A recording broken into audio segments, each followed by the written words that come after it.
მოგესალმებით. 26 ოქტომბერს საქართველოში შედგა საპარლამენტო არჩევნები, სადაც ხმათა 54%-ით გაიმარჯვა ქართულმა უცნებამ, ხოლო საარჩევნო აქტივობამ 2 მილიონ ამორჩეველს გადააჭარბა. ეს 2012 წლის შედეგისა და აქტივობის შემდეგ ყველაზე მაღალი მაჩვენებელია. ამ არჩევნებზე მოსახლეობის სრულმა უმრავლესობამ ხარი დაუჭირა მშვიდობას, ქვეყნის სუვერენიტეტს და ევროპულ გზაზე მდგრად განვითარებას. სარეფერენდუმო მნიშვნელობის საარჩევნო კონტექსტი მსოფლიოსა და რეგიონში შექმნა ვითარებამ განაპირობა. მიუხედავად ქართველი ხალხის მკაფიოდ გამოხატული ნებისა, მიუხედავად სანდო წინასაარჩევნო კვლევებისა, სადაც ამორჩევის განწყობა წინასწარვე ნათლად ჩანდა, რიგმა ძალებმა თავიდანვე გადაწყვიტეს მოსახლეობის ნებაზე ზემოქმედება, არჩევნებში ჩარევა და სასურველი შედეგის მიღება, რაც კანონიად არჩეული ხელისუფლების ცვლილებაში უნდა გამოხატულიყო. ზედმიწევნით მაღალ დონეზე ჩატარებული არჩევნების არალეგიტიმური ცნობის პროცესს სწორედ ამ დღეებში ვადევნებთ თვალს, რაც გათვლილია საქართველოში საპროტესტო ტალღის, არეულობის შექმნის და სასურველი რევოლუციური სცენარის განვითარებას. სწორედ ამიტომ მმართველმა გუნდმა გამოხატა მანამდეც მკაფიო ნება, რომ პროფესიონალურ დაკომპლექტებულ ცენტრალურ საარჩევნო კომისიას ჩაეტარებინა ზედმიწევნით მაღალკვალიფიციური არჩევნები, ხელისუფლებამ გასწია დიდი ძალისხმევა, რათა არავითარი საბაბი არჩევნების სანდოობის ერთგვარ დაყენებისა ოპონენტებისთვის არ მიეცა. ამერიკული ტექნოლოგიებით, ამერიკული აუდიტორიული კომპანიით 3111 უბანზე 25000 დამკვირვებლის მონაწილეობით უპრეცედენტოდ მაღალ დონეზე ჩატარებული არჩევნები დასრულდა მკაფიო და ცალსახა შედეგით. ამორჩევის ნება ასახულია და გამოვლენილია. სწორედ ამიტომ ჩვენ ვხედავთ ადრევე დაწერილი სცენარის ამოქმედების დასაწყისს, იწერება საჩივრები, სადაც ლაპარაკია თითქოს დაარსებული დარღვევების გამოძიებაზე, რომელსაც თან ურთავენ ყოველგვარ კრიტიკულ შეფასებას მოკლებულ ფოტო თუ ვიდეო მასალას. ფსევდომტკიცებულებების ეს ფაბრიკაცია სურთ გამოიყენონ იმ აღქმის შესაქმნელად, თითქოს მათ გააჩინათ რაიმე რეალური საბუთები ან თითქოს და გაშიფრეს გაყალბების არარსებული სქემები. წინა წლების გამოცდილებიდან გამომდინარე ძნელი მისახვედრი არ არის, როგორ გაგრძელდება ეს პროცესი, რომელიც გათვლილია ყველა საშუალებით ისეთი საპროტესტო ტალღის აგორებაზე, სადაც ჩაიკარგება ყოველგვარი რაციონალური აზრი, მტკიცებულება თუ საბუთი, რათა მოდელირებული განწყობებით შეიქმნას ახალი ხელოვნური კრიზისი. ამორჩეველმა უნდა იცოდეს, ეს არ მოხდება, ეს აღარ განმეორდება, არჩევნების შედგა, მოსახლეობის ნება გამოხატულია, თითოეული თქვენგანის ხმა იქნება დაცული. ჩვენ ვამხელთ ყველა იმ სრულ მტკიცებულებას, რომლითაც ცდილობენ მცდარი აღქმების გაჩენას და манипуляციას. სწორედ 20 და 21 წლის პროცესები საქართველოში აღარ განმეორდება. ამ საკითხთან დაკავშირებით ჩვენ გუშინ ვიხილეთ რამდენიმე არასამთავრობო ორგანიზაციის ჯგუფის განცხადება, რომელშიც როგორც მოგეხსენებათ, მათ შორის რამდენიმე ცნობილი იქნა საარჩევნო მიზნის მქონე სუბიექტად და მტკიცებულებები ამის შესახებ ანტიკორუფციულ ბიურომ წარმოადგინა და მათ შორის ეს დადასტურდა სასამართლოს გადაწყვეტილებითაც, რომ მაგალითად საერთაშორისო გამჭვირვალობას აქვს საარჩევნო მიზნები და ეს ისედაც ჩანდა. ეს ის ორგანიზაციებია, რომლებსაც 20 ოქტომბერს უცხოური დაფინანსებით ქალაქის თბილისის ცენტრში მოაწყეს საარჩევნო ღონისძიება, რაც თავისუფლი ასევე წარმოადგენს დარღვევას. მაგრამ შევხედოთ რა იყო გუშინ, ჩვენ ეს დღეები ვიხილეთ, ასე ვთქვათ, ხმამაღალი განცხადებები თითქოს და გაყალბებასთან დაკავშირებით, რომელიც ბატონ თენგოს უნდა აიხსნა ჩვენთვის, მაგრამ მან ვინაიდან ვერ აგვიხსნა რა იყო ეს გაყალბების საშუალებები, შემდეგ მოუწიათ არასამთავრობო ორგანიზაციებს საუბარი და გუშინ ნახეთ ჩვენ მათი ბრიფინგი, სადაც იყო, ასე ვთქვათ, ციფრების თუ რიცხვების ბრახაბრუხი მართლაც, რომ თითქოს ითხოვენ 180 უბნის გაუქმებას, 300,000 ხმა, რაღაც მტკიცებულებები, ფოტო, ვიდეო მასალა, ეს ყველაფერი ატვირთული და ჩვენ ნახეთ თუ რა ატვირთეს, რაც დრო იყო შესაძლებლობა დავაკვირდით და მართლაც და სამარცხვინოა, როდესაც ასეთი სახის ფსევდო მტკიცებულებები ცდილობენ ასეთი ხმამაღალი განცხადებების გაკეთებას. რამდენიმე მაგალითს მოვიყვანდა, საერთოდ შევხედეთ ამ დღეებში რა დეზინფორმაციული შტურმი არის საქართველოს წინააღმდეგ, ეს ჩვეულებრივი საინფორმაციო შეტევა საქართველოს დემოკრატიაზე, როგორც ჩვენ ნახეთ 2020 წელს, ზუსტად იგივე სცენარი მეორდება და სხვათა შორის ეს სცენარი უკვე გაწერილი არის მაკეინის ინსტიტუტის ანგარიში, რომელიც რამდენიმე კვირით ადრე გამოქვეყნდა არჩევნებაზე, სადაც პირდაპირ მიყვებიან იმ სცენარს, რომელიც იქ არის გათვალისწინებული. აი ნახოთ გუშინ რაზე საუბრობდნენ არასამთავრობო ორგანიზაციები. ჩვენ ნახეთ განცხადებები, ძირითადად ისინი მათ შორის როცა ვხედავთ უცხოელი აქტორების განცხადებას, ზეწოლასა და მოსყიდვასთან დაკავშირებით არის ხაზგასმა. ჩავხედეთ მართლაც ამ ფოლდერს, რომელიც არასამთავრობო მტკიცებულებებს, რომელიც აქვთ არასამთავრობო ორგანიზაციებს და რასაც უყურებთ არის აი ესეთი რაღაც მასალები, რომელსაც როგორც ზეწოლის მტკიცებულებად წარმოაჩენთ. სადაც არ ვიცი, სადღაცას მოკლედ უბონის სიახლოვეს ადამიანების ფოტო არის, ან უბანზე არის ფოტო, სადაც შორს ჩანს ადამიანი და რაღაცებს ამტკიცებენ. ამით მათ შორის აი მარჯვენა ფოტოს საინტერესო არის, ამოუცნობი პირები არიან თითქოს უბანთან, ხედავთ ლეიბორისტული პარტიის დროშას, არ ვიცი ალბათ ლეიბორისტული პარტიის ოფისია და იქ არის ხალხი. აი ასეთ რაღაცებს ეძახიან მტკიცებულებებს და ამის გამო შეაწუხეს ხალხი, შეაწუხეს საერთაშორისო საზოგადოება, რომ აქვთ უამრავი მტკიცებულება გაყალბების თუ ასე შემდეგ. მოსყიდვასთან დაკავშირებითაც ვეძებეთ და ვერაფერი ვერ აღმოაჩინეთ, რას ეძახიან საერთოდ მოსყიდვას. მეორე, სხვისი პირადობით ხმის მიცემა. ესეც ხო მოვისმენთ, რომ ეს იყო მთავარი მეთოდი, რა ვიცი, კარუსელები თუ ასე შემდეგ ეძახიან. ჩავხედეთ მტკიცებულებებს რა არის. პირველი ხედავთ თქვენ კასპის რაიონის შემთხვევას, რომელიც მთავარმა გაავრცელა და რაც ჩვეულებრივი დეზინფორმაცია, манипуляция არის, ეს იმავე მომენტში გაერკვა რასთან მქონდა საქმე. შემთხვევა იყო, რომ დედა შვილი ერთად მივიდნენ საარჩევნო უბანზე, ორივე იქ იყვნენ და პირადობის მოწმობა შემთხვევით დედამ შვილის მიაწოდა და შვილმა დედის მიაწოდა. ეს იყო მთელი ისტორია. ყველა იცის დამკვირვებელმაც კომისიის წევრმაც, რომ ორივე დედა შვილი იყვნენ იქ და აერიათ ერთმანეთში პირადობის მოწმობები და შვილმა დედის მიაწოდა, დედამ შვილის მიაწოდა. მოკლედ აი ესეთი ისტორია. მეორე ფოტო საერთოდ რას ნიშნავს ვერ გავიგეთ. ალბათ არ ვიცი, შეიძლება სამახსოვრო ფოტო არის უბნიდან. მესამე ეს გახლავთ ვიდეოდან სკრინი, რომელთაც ამტკიცებენ, რომ თითქოს და ერთ-ერთი მთავარი რაც ხშირად ხსმენიათ არის, რომ თითქოს იყო რაღაც პირადობის ნომრები ქონდათ და ამ პირადობის ნომრების შეყოლდათ არ ქონდათ უშუალოდ პასპორტები თუ პირადობის მოწმობები. და ეს არის ვიდეო, რომელთაც ამტკიცებენ, რომ იყო ასე რაღაც ჩაკრული სტიკერი თუ რაღაც ნომერი. რამდენჯერმე უყურეთ ამ ვიდეოს, მოვაზუმეთ რა ვიცი ყველანაირად, არანაირი არაფერი არ ჩანს, პასპორტი აქვს რეგისტრატორს და რომლის ნომერით შეყავს რეგისტრაციის მანქანაში. ასე არანაირი მტკიცებულება ამაზეც არის. და ბოლო პირადობის მოწმობა არის ლამინირებული პირადობის მოწმობით მიცემის მცდელობა თუ არ ვიცი ხმამისა თუ არა.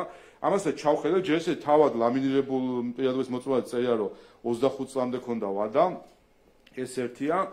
მეორე, როგორც ჩანს, თავად ადამიანი ვინც იყო მისული, ქალბატონი, ის თავად იყო, ვინც ამ პირადობა, ანუ სხვას არ ეჭირა ეს პირადობის მოწმობა, თავად იყო და როგორც აღმოჩნდა, ამ ქალბატონს აქვს მოქმედი პასპორტი, რომელიც 33 წლამდე ვალიდური არის, ასე რომ ეს რეალური საქართველოს მოქალაქე არის, რეალური პირადობის მოწმობით, არ ვიცი, ძველია და აქვს ასევე ახალი პირადობის მოწმობა თუ პასპორტიც აქვს. ასე რომ სხვა შორის ასეთი შემთხვევები იყო რამდენიმე მათ შორის დამკვირვებელმაც თქვეს, როდესაც ვიდეო და ადამიანი აღმოჩნდა, რომ ძველი პირადობის მოწმობით იყო, ანუ ადაგასული პასპორტით, მერე ბრუნდებოდა და მოჰქონდა ახალი პასპორტი. ანუ აქაც ჯერ ესეთი სხვისი პირადობის მოწმობით ხმის მიცემას რანაირად მოხდა ამ განყოფილებაში არ ვიცი, იმიტომ თავად ეს ადამიანი იყო მისული ლამინირებული, ნუ ძველი პირადობის მოწმობით, მაგრამ ამ ადამიანს ეს ადამიანი არის ბაზაში, აქვს ახალი პასპორტი და ჩვეულებრივ საქართველოს მოქალაქეა და რომელსაც აქვს საარჩევნო უფლება. აი ასეთი მტკიცებულებებით აპელირებს მართლაც და ეს ჯგუფი ადამიანებისა, რომელსაც აქვს საარჩევნო მიზნები. ჩაყრაზე გახსოვთ ხომ საუბარი. სულ ორად შემთხვევა არის აღწერილი მარნეულის 22 და 79 უბანში. 22-ში იყო ლელოს წარმომადგენელი და 79 უბანი კი იცით ის ცნობილი ვიდეო, რომელიც გაუქმებულია ის უბანი და გამოძიებაც ამ საკითხზე მიმდინარეობს. სულ ორად შემთხვევა იყო, ორივე შემთხვევა ერთი შემთხვევაში ლელოს წარმომადგენელი იყო და საინტერესოა ლელოს პოზიცია ამასთან დაკავშირებით 79 უბანი კი გაუქმებულია. მივუყვეთ დეზინფორმაციას. დღეს ახალი თემა აღმოაჩინეს, ნახეთ ალბათ ეს სკრინები უკვე, ორი ქვით არის, ერთ-ერთი ერთ-ერთი უბნიდან, სადაც განსხვავდება ამ მონაწერში შედეგები. ერთგან ნაკლებია, ანუ ერთი უბანი არის, ერთგან ნაკლები წერია, მეორეგან მეტი წერია საერთო ჯამი. და ამას ავრცელებენ კიცებულება თითქოს რაღაც სინამდვილეში თქვენ ყველა იყავით არჩევნებზე, სადაც იქნებოდა ელექტრონული თვლელები, იცით რომ რამდენიმე ელექტრონული თვლელი იყო და მათ შორის ეს CESCO-საც არაერთხელ ახსნილი აქვს, რომ როდესაც უბანი იხურება, ერთ-ერთი პროცესი რაც ტარდება, არის სინქრონიზება ამ აპარატებს შორის და იბეჭდება ერთიანი ქვითარი, სადაც 3 თუ 4 თუ რაღაც რამდენი აპარატიც იყო, მათი საერთო მონაცემი, იმიტომ რომ ჩვენ გვაინტერესებს და CESCO-ს უბნის მონაცემი და არა აპარატის მონაცემი ცალკეულის, ხომ? აქ ერთ შემთხვევაში არის ერთი აპარატის მონაცემი, მეორე შემთხვევაში არის სინქრონიზებული რამდენიმე აპარატის მონაცემი. და ეხლა აი აქ არის მნიშვნელოვანი საკითხი. რატომ არ აქვეყნებს ისვედი პარალელური დათვლის შედეგებს? აი ზუსტად ეს სიყალბეები რო არ გავცელდეს, აი ამ სიყალბეებს დააზღვევდა ისვედის პარალელური დათვლის შედეგები, ვინაიდან ზუსტად ამას აკეთებს ისვედი პარალელური დათვლა, რო ესეთი შემთხვევები გამოვლინდეს თუ ამაზე პასუხი გქონდეს. აი ზუსტად ამიტომ მალავს ისვედი პარალელური დათვლის შედეგებს და ჩვენი ინფორმაციით მასზე არის ზეწოლა და იყო ზეწოლა რომ არ გამოექვეყნებინათ, მათ შორის რომ არც ის ეთქვათ რომ ემთხვევა თუ არ ემთხვევა, იყო ზეწოლა და რა თქმა უნდა მნიშვნელოვანია რომ ამ საკითხს ჩავეძიოთ და დავადგინოთ ამ ზეწოლის ეს ზეწოლა საიდან მოდიოდა და რა მიზნები ჰქონდა. ასე რომ ესეც იცოდეს მოსახლეობამ დეზინფორმაციაა და ზუსტად ამ დეზინფორმაციის წასახალისებლად არ გამოქვეყნდა ისვედის პარალელური დათვლა.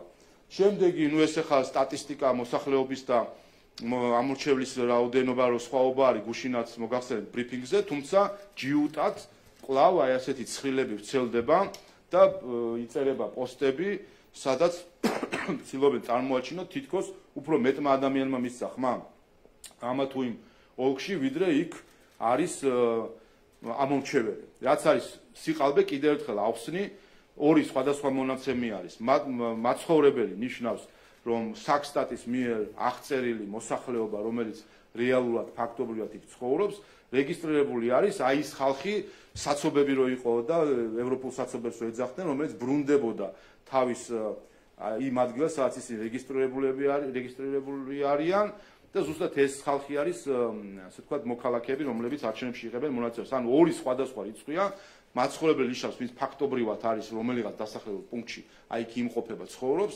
ხოლო ამომრჩეველი არის იმ დასახლებაში რეგისტრირებული ადამიანები, რომლებიც უფრო მეტია, ვიდრე არის ხოლმე იმ უბანზე მაცხოვრებელი. თუმცა აი ესეც მნიშვნელოვანია, რომ ამ დღეებში უცხო დაფინანსებით მოქმედმა NGO-მა, რომლებიც დეზინფორმაციის ხილებაზე არიან ორიენტირებული, არც ერთი ეს ფაქტი არ ამხილეს, უმარტივესი სამხილებელი იყო და ესეც არის იმ საინფორმაციო შტურმის ნაწილი, სადაც ერთი ნაწილი NGO-ებისა ავრცელებენ დეზინფორმაციას, ასეთი სახის დეზინფორმაციას, ხოლო მეორე NGO-ები, რომლებიც უნდა ამხილონ დეზინფორმაცია, ჩუმად არიან, რომ მისცენ საშუალებას, რომ სოციალურ მედიაში ასეთი ტყუილები გავრცელდეს და ესეც არის ზუსტად ჩარევის ერთ-ერთი მაგალითი, ასე რომ ესეც ტყუილი. შემდეგი ჩვენ ნახეთ ფაქტობრივად ქსენოფობიური კამპანია, რომელიც წარმოებს ჩვენს რეგიონებთან დაკავშირებით და განსაკუთრებით ეთნიკური უმცირესობის წარმომადგენლებით დაჭიდრო დასახლებულ რეგიონებთან დაკავშირებით და რამდენიმე ციტატას მოგახსენებ. ქალბატონი სალომე ზურაბიშვილის განცხადება სირცხვილია და ამორალურია ეთნიკური უმცირესობის არჩევნების გასაყალბებად გამოყენება. გიორგი ვაშაძე, როგორ შეიძლება თბილისსა და რეგიონს შორის ასეთი სხვაობა იყოს, წარმოგიდგენიათ, რომ სიაში მყოფი 90% ადამიანი მივიდეს არჩევნებზე. მერაბ მეტრეველი, ანუ ქართული ღირებულების და ტრადიციების დასაცავად ყველაზე მედგად ჩვენი აზერბაიჯანი და სომეხი თანამოქალაქეები დადგნენ. დავით ზურაბიშვილი 2008 წლიდან მოყოლებული არჩევნების არმისული ადამიანების ნაცვლად ხმის მიცემის პრაქტიკას ძირითადად ეთნიკური უმცირესობის დასახლებულ რეგიონებში ჰქონდა ადგილი. ეს ქსენოფობიური კამპანიის აზრი არსი იმაში არის, რომ ამტკიცონ და თქვან თითქოს იმ რეგიონებში თუ ოლქებში, სადაც ეთნიკური უმცირესობის წარმომადგენლები მჭიდრო დასახლებული რეგიონი არის, თითქოს იქ ხდება ადამიანების გამოყენება და ასე ვთქვათ იმ იმ აზრის დათესვა, რომელიც ჩვენ 90-იან წლებიდან გვახსოვს, თითქოს ეს არის ხელისუფლების საარჩევნო ბეღელი. აი ზუსტად ამ აზროვნების ხალხი არის ესენი, რომელიც ასე ფიქრობენ საკუთარ მოქალაქეებზე, რომ ისინი ასე ვთქვათ, თავის манипуляციას მოახდენენ სხვის მხრიდან. რა არის რეალობა? და ეს აზრი თქვენ ალბათ ხშირად გესმოდეთ ეს დღეები, რომ თითქოს ხელისუფლება აი ამ რეგიონიდან, ამ რეგიონში განსაკუთრებულ манипуляციებს მიმართავს. ჩავხედოთ რა არის რეალობა. რომ თითქოს მიიყვანეს ძალით ბევრი აი ამ რეგიონებში. აქტივობა საქართველოში საბოლოო ჯამში იყო 58.9%, თითქმის 3% მეტი ვიდრე 2020 წელს.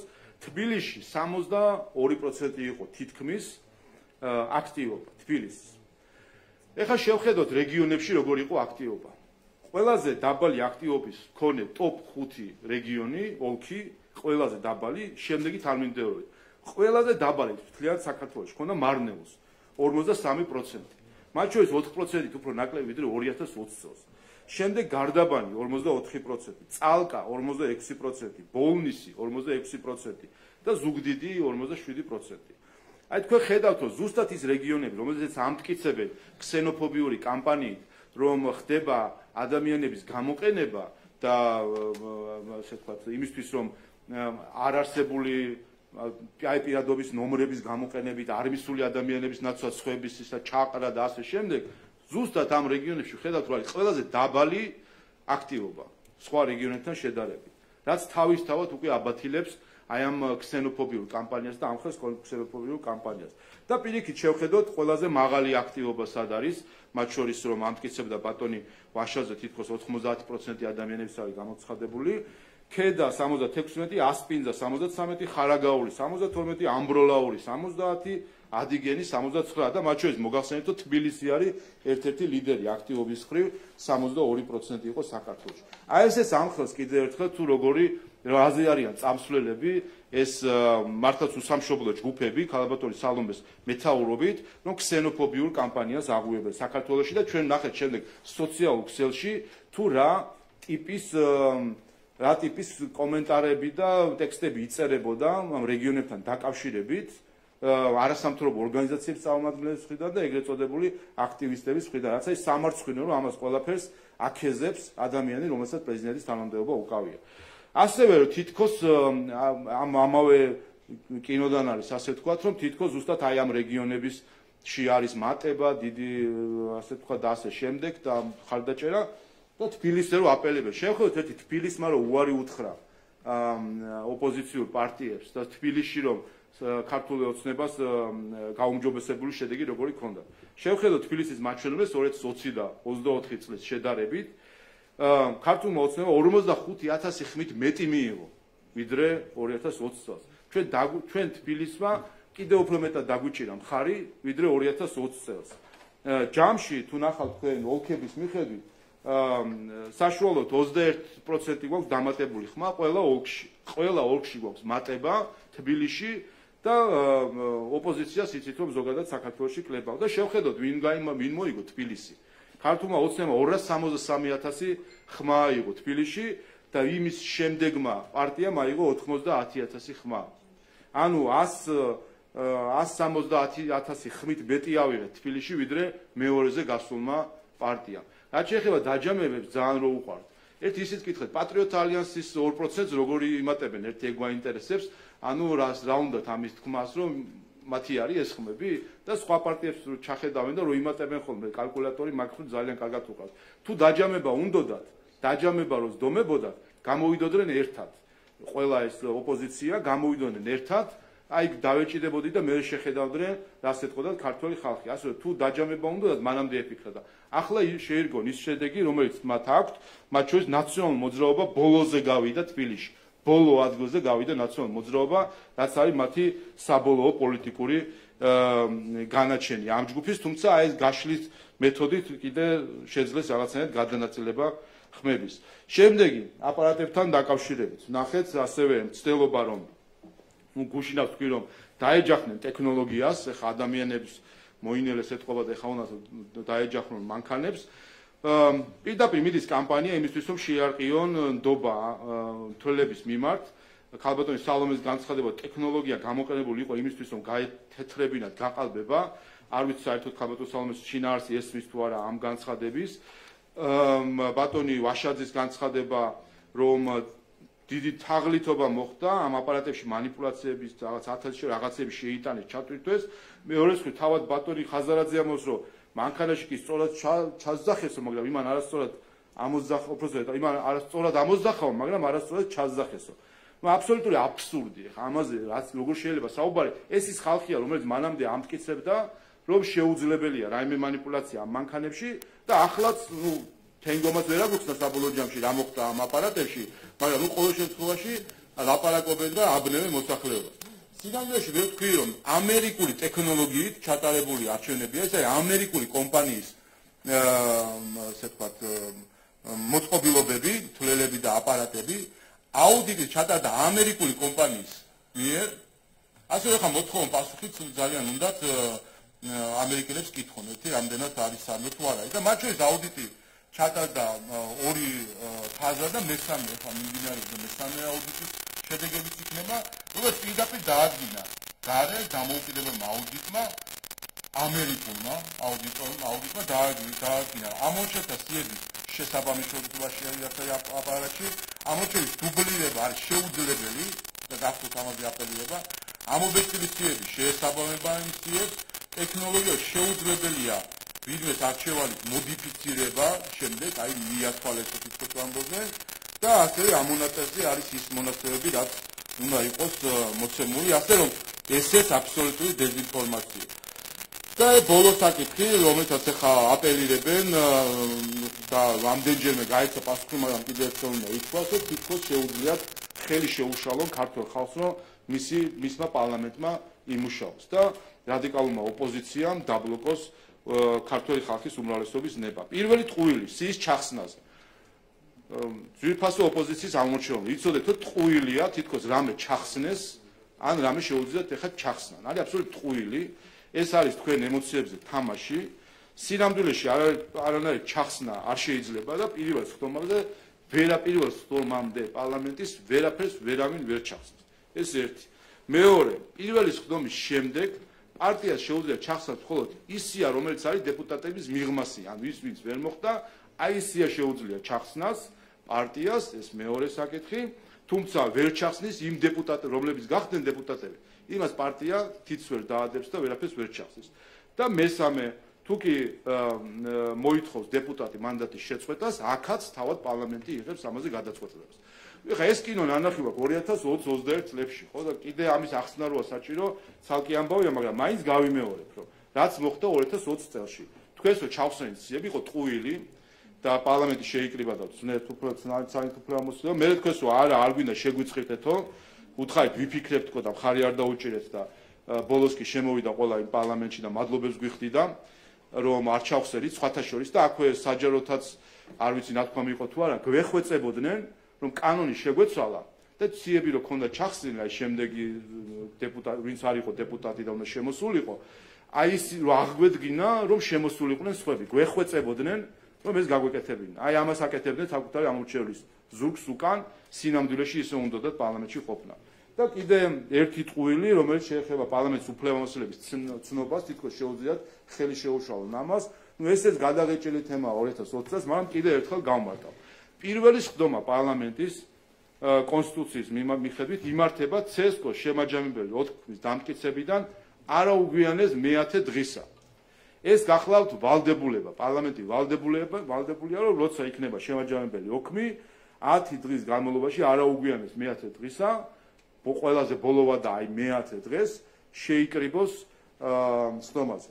მეორე წესი, პირველ სხდომას ნიშნავს საქართველოს პრეზიდენტი.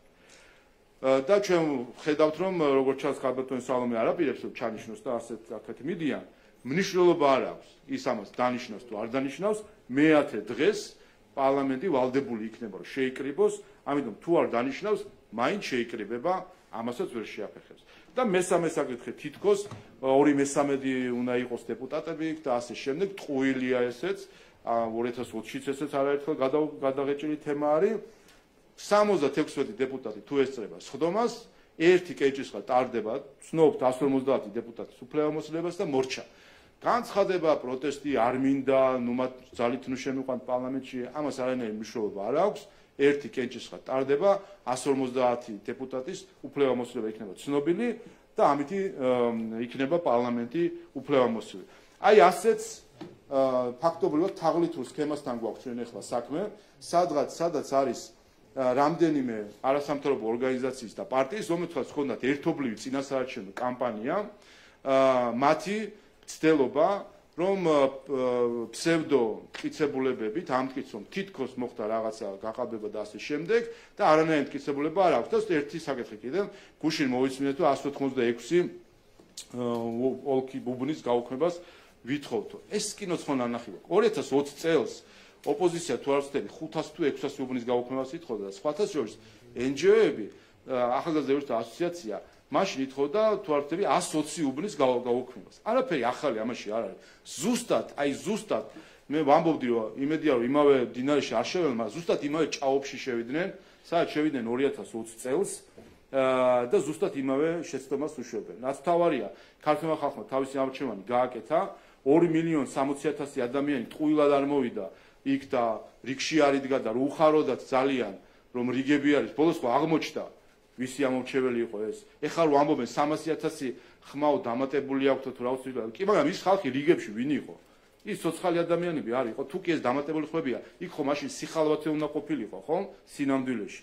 და ვინ იყო ეს ხალხი ძალიან რო უხაროდათ რომ აი საცობია და აი რიგი არის. ხო აღმოჩნდა ბოლოს რომ ჩვენი ამორჩეველი ქუძზე კაცი გამოვიდა, რიგებში ჩადგა, მართლაც ასაკის და მიუხედავად ნახეთ თქვენ მათ შორის ასაკოვანი ადამიანი, ჯანმრთელობის პრობლემის მქონე ადამიანები, ყველა მივიდა უკლებლივ, როგორც 2012 წელს დადგა თავის სამშობლოს სადარაჯოზე და მიუჩინა საკუთარი სამარცხვინო ადგილი ამ უსამშობლო ოპოზიციას. და ეხლა ამას ვერ ეგუებიან და ცდილობენ ხელოვნური ისტერიის შექმნას. მალიქის. გამარჯობა. საქართველოს საზოგადოება უწყებლის პირველი არქი თამბლაძე კლაური კითხავთ საერთაშორისო გამოხმაურებებთან დაკავშირებით, რომელსაც ვისმენთ ბოლო დღეების განმავლობაში. მაგალითად, მეთიუ მილერის განცხადება, რომელიც ამბობს, რომ ჯერ არ გვაქვს შეფასება, ვინაიდან ველოდებით გამოძიებასო და კონსულტაციები მიმდინარეობსო ევროპელ პარტნიორებთანო, თუ როგორ შეიძლება მოხდეს გამოძიებაო აი ამ არჩევნების ნაწილზე, საქართველოს ჩატარებულ არჩევნებზე საუბარი. ასევე კითხავთ კანადის საგარეო უწყების განცხადებაზე, რომ დროებით ანუ ურთიერთობას გადავაფასებთო, კანადა გადააფასებს საქართველოსთან ურთიერთობასი და ასევე შვედეთის საგარეო ვაჭრობის მინისტრის განცხადება, რომ თანამშრომლობას ვაჩერებთო საქართველოს მთავრობასთან. ზოგადად აი ამ შეფასებებს, გამოხმაურებებს რას უკავშირებთ, როგორ შეაფასებთ და როგორ უპასუხებთ? პირველი, ნაჩქარევი განცხადებების გაკეთებას არავის არ ურჩევ, ვინაიდან გამოცდილება გვაჩვენეს, რომ შემდეგ ფაქტების სხვა რამეს მეტყოლებს ხოლმე და უხერხულ მდგომარეობაში იგდებენ თავს უცხოელი აქტორები. მართალია მე ბოდიშს აღარ იხდია ხოლმე, მაგრამ პრინციპში საბოდიშოთ აქვთ ხოლმე საქმე. შეგახსენებთ მაგალითად მიხეილ სააკაშვილის საკითხს, როდესაც ევროკავშირის 27 ქვეყნის სახელით მივიდნენ იუსტიციის სამინისტროში ევროკავშირის ელჩი და სხვა ელჩები დემარშით და ყალბი საფუძვლით, რომ თითქოს მიხეილ სააკაშვილის ჯანმრთელობა იყო კრიტიკულ მდგომარეობაში და საჭირო იყო მისი გადაყვანა, ყალბის საფუძვლით გამოუცხადეს დემარში საქართველოს და იმ ქვეტექსტით, რომ მზად იყვნენ მიხმარებოდნენ საქართველოს, რომ ეს პრობლემა, ანუ სააკაშვილის ციხეში ყოფნა მოეცილებინა და სადღაცა საზღვარგარეთ გაგვეყვანა. რამდენიმე კვირაში სტრასბურგის სასამართლომ ეს ამ 27 ქვეყნის ერთობლივი განცხადება ამხილა იმაში, რომ ეს იყო ცრუ საფუძველზე, ცრუ ბრალდებაზე დაფუძნებული. აი ესეთ უხერხულ მდგომარეობაში აღმოჩნდა ევროკავშირი და მისი ქვეყნები და მისი წარმომადგენლები, როდესაც აღმოჩნდა, რომ აბსოლუტურად გამოგონილ ცრუ ბრალდებას ეფუძნებოდა ეს დემარში. და ვინ იყო ამ ბრალდების ავტორი, ვინ ამყარებდა ამ ბრალდებებს? ამყარებდა მაშინდელი სახალხო დამცველი ქალბატონი ნინო ლომჯარია, რომელმაც ყალბი დასკვნა შეადგინა, სადაც ეწერა, რომ თითქოს მიხეილ სააკაშვილის ჯანმრთელობის მდგომარეობა იმდენ კრიტიკულია, რომ არის ყველა საფუძველი მისთვის სასჯელის გადავადების და ამ ტყუილში ამხილა სტრასბურგმა ქალბატონი ლომჯარია და მაშინ სახალხო დამცველი, ეს იყო ტყუილი დასკვნა, რომ არანაირი კრიტიკული მდგომარეობა იქ არ იყო. მეორე, ამ დემარშს საფუძველს უქმნიან არასამთავრობო ორგანიზაციები, რომელიც იგივეს ამტკიცებდნენ მაშინ და ოპოზიცია. ახლაც ვინ ქმნის აი ამ ხმაურს და ფსევდომტკიცებულებების კორიანტელს? ვინ ქმნიან ამას? ოპოზიცია და იგივე, ზუსტად იგივე არასამთავრობო ორგანიზაციები. ამიტომ ჩემი რჩევა იქნება ყველა უცხოელი აქტორის მიმართ, რომ თუ არ უნდა თუ კიდევ ერთხელ ჩაიგდონ თავი ქართველი ხალხის მიმართ უხერხულ მდგომარეობაში და საბუდიშოდ გაიხადონ საქმე, ხელმძღვანელობენ ფაქტებით და არა აღქმებით, რაც შეეხება ფაქტებს და გამოძიებას, ნუ აქ იგულისხმება საჩივრების განხილვა. დღეს და ხვალ არის ბოლოვადების საჩივრების შეტანილი და გააჩნია კუბანზე ოლქში იყო შეტანილი თუ არა, ნუ ხვალ არის საბოლოო ვადა. ნახავთ სურათს ყველა, მათ შორის უცხოელი აქტორების დამკვირვებლებიც ნახავენ სურათს რა საჩივრები არის, იქნება ამ საჩივრების განხილვა, რომელსაც ხედავთ რომ CESCO არის უპრეცედენტოდ გამჭვირვალე ორგანიზაცია ამ ხრივ, ყველა ნახავს აი იმ მტკიცებულებებს, რომელზეც მე წერა მქონდა საუბარი, რომ აღმოჩნდება შემდეგ რომ თურმე სხვისი იმითი რა ქვია პასპორტით ხმის მიცემაში იმას გულისხმობენ რომ რაც ფოტოები იდება რომელთაც ვერანაირი დასკვნა ვერ გამოგვაქვს ზეწოლაში გულისხმობენ რაღაც ფოტოები იგბისგან შეიძლება უბნის სიახლოვეს ადამიანი დაინახეს ხო თქვენ წარმოგიდგენიათ ეს არჩევნები რომელსაც რეფერენდუმის ასე ვთქვათ ძალა რეფერენდუმის წონა ქონდა და მათ შორის გადამწყვეტი არჩევნები იყო ჩვენი ქვეყნის განვითარებისთვის ომსა და მშვიდობა შორის არჩევნები იყო იქ რა თქმა უნდა ყველა მოტივირებული იყო იმისთვის რომ რაღაცნაირად ასე ვთქვათ ეზრუნა იმაზე რომ არ მოხდარიყო ოპოზიციის მხრიდან ზედმეტი ძალადობა არ მოხდარიყო ის რომ ყოფილიყო ზეწოლა მათ შორის უბანზე და ასე შემდეგ ასე რომ გასაგებია რომ ადამიანებს ინტერესი ჰქონდათ და როცა ამბობენ რომ არჩევნები ეს უნდა იყოს დემოკრატიის დღესასწაულიო დღესასწაული იმას გულისხმობს რომ ყველა გარეთ არის და ყველას რაღაცნაირად უნდა იყოს მონაწილე რაღაცაში მაგრამ აქ რაიმე არაკანონიერი არაფერი და სხვა ჩვენს ერთ რამეზე გავამახვილებ ახლა ცდილობენ რომ მობილიზება ამორჩევის მობილიზება წარმოაჩინონ თითქოს ეს არის რაღაც ზეწოლან ზემოქმედება რაც არის ტყუილი და აბსოლუტურად მიუღებელი ეს არის აპრობირებული მეთოდი ყველგან მათ შორის სხვათა შორის ქართულ ოცნებას თავის დროზე აირაის აქვს ქართული ოცნებისთვის ჩატარებული ტრენინგები სადაც აირაი ასწავლიდა ქართული ოცნების წარმომადგენლებს როგორ აწარმოონ კარდაკარი რომ უნდა ჩატარდეს რაღაც 7 კარდაკარი როგორ უნდა აღრიცხონ საკუთარი ამორჩეველი და როგორ უნდა დაამობილიზონ ისინი არჩევნების დღეს დარეკვით თუ მოკითხვით რომ მიდი არჩევნებზე. ამას აკეთებენ ამერიკის შეერთებულ შტატებში, აი ახლა იქნება არჩევნები. ეხლა იქნება არჩევნები და ნახავთ ყველა როგორ ხდება მობილიზება საკუთარი ამორჩევის. ეს არის ამორჩეველთა მუშაობა, სხვა რამე კი არ არის. და სხვა რამე შეგახსენებთ. არჩევნების წინა დღეს სირცხვილია მართლაც რომ სირცხვილია ორგანიზაციამ განაცხადა რომ ის უზრუნველყოფს ავტობუსების გადაყვანას ამომრჩევლების რეგიონში წაყვანას და იქ მიყვანას. ამას აკეთებს არასამთავრობო ორგანიზაცია, რომელსაც არანაირი უფლებამოსილება არ აქვს ამომრჩევლებს მობილიზებს, მას საკუთარი ამომრჩეველი არ ყავს, ანუ გამოდის რომ მას აქვს საარჩევნო მიზანი უკვე და მეორე ამას აკეთებს უცხოური ფულით. ანუ უცხოური ფულით და იცით რომ სირცხვილიას აფინანსებს ევროკავშირის ბიუჯეტიდან ფინანსდება, რომ ევროკავშირის ბიუჯეტიდან თურმე ჩვენთან ფინანსდებოდა ის რასაც მე ზოგიერთი ეძახის დარღვევას, ამორჩევის მობილიზებას. რაც სიამოვნებაში არაფერი დარღვევა არა, პირიქით ამას ჩვენ და ყველა პარტია ყოველ არჩევნებზე აკეთებს, იმიტომ რომ ამას ქვია პარტიული მუშაობა და საკუთარ ამორჩეველთან მუშაობა. დიახ, ჩვენ ვიცნობთ ჩვენ ამორჩეველს და ვეკონტაქტები ჩვენ ამორჩეველს იმისთვის რომ ასახული იყოს ყოველთვის ჩვენი ამორჩევლების წუხილები თუ სურვილები ჩვენს პოლიტიკაში და შემდეგ უკვე 4 წლის თავზე მათი ხმა მივიღოთ. ასე რომ ესეც არის ტყუილი და აი ამ დეზინფორმაციის გავრცელებაც არის მიუღებელი. ერთად გითხრა სწორედ ამორჩეულთან დაკავშირებით, აი როდესაც ბრალდებებზე აკრიტიკაზია საუბარი ბოლო დღეების განმავლობაში, ასევე შეიძლება ითქვას, რომ კრიტიკის ადრესატები, მათ შორის ოპოზიციის მხრიდან არიან თქვენი ამორჩეულებიც და გვესმის შეფასებები იგივე პრორუსობასთან, მოღალატეობასთან და ასე შემდეგ. სწორედ აი აქედან გამომდინარე მინდა გითხოთ, როგორ ფიქრობთ თქვენ, რა კატეგორიის ამორჩეველი არის ქართული ოცნების ამორჩეველი? არიან ესენი პროევროპელები თუ აი როგორ შეაფასებთ, როგორ უპასუხებთ იმ ბრალდებებს, რომელიც თქვენი ამორჩევლის მისამართით ისმის? ეს უპირველეს ყოვლისა არიან საქართველოს პატრიოტები და ეს გამოჩნდა ზუსტად იმ 54%-იანი მხარდაჭერით, რომელიც ქართულმა ოცნებამ მიიღო იმ კამპანიის ფონზე, რომელიც ჩატარდა, ჩვენ ვნახეთ თუ სადგანან საქართველოს პატრიოტები და ვის უჭერენ მხარს. რაც შეეხება რეაქციებს, ეს არის ყოველთვის ზუსტად თავარი პრობლემა. პრობლემა იმაში კი არ არის, რომ ჩვენ ყავს ოპოზიცია არასამთავრობო ორგანიზაციებში თუ მათ მხარდამჭერებში ადამიანები, რომლებიც არიან ზიზღით გამსჭვალულები და სოციალურ ქსელში ხედავთ თქვენ უბრალოდ ეს ხო არ არის ეხლა ხო არ დაიწყო იმით რომ კამპანია დავიწყეთ ზიზღი ადამიანებზე ასე ვთქვათ მათ შორის ფაშისტური განცხადებები ნახეთ კანდიდატები როცა დასახელდნენ სია მაშინ ნახეთ ზიზღის კამპანია და ახლა ხედავთ უკვე არჩევნების შემდეგ ზიზღის კამპანიას საქართველოს მოსახლეობის უმრავლესობას თქვენ ნახეთ მაშინ ჩვენ მქონდა განცხადება რომ ევროკავშირისგან დაფინანსებული ერთ-ერთი მედია ავრცელებდა იმ ზიზღის კამპანიის ფოტოებს რომლითაც ქართული ოცნების მხარდამჭერებს ფაქტობრივად მტრად აცხადებდნენ გახსოვთ თბილისში კამპანია ქონდათ გადმოფენის ბანერზე რაღაც ნაჭრებს მაშინ მოუწოდე კიდევაც ევროკავშირის წარმომადგენლებს რომ ქონდეს ამაზე რეაქცია როდესაც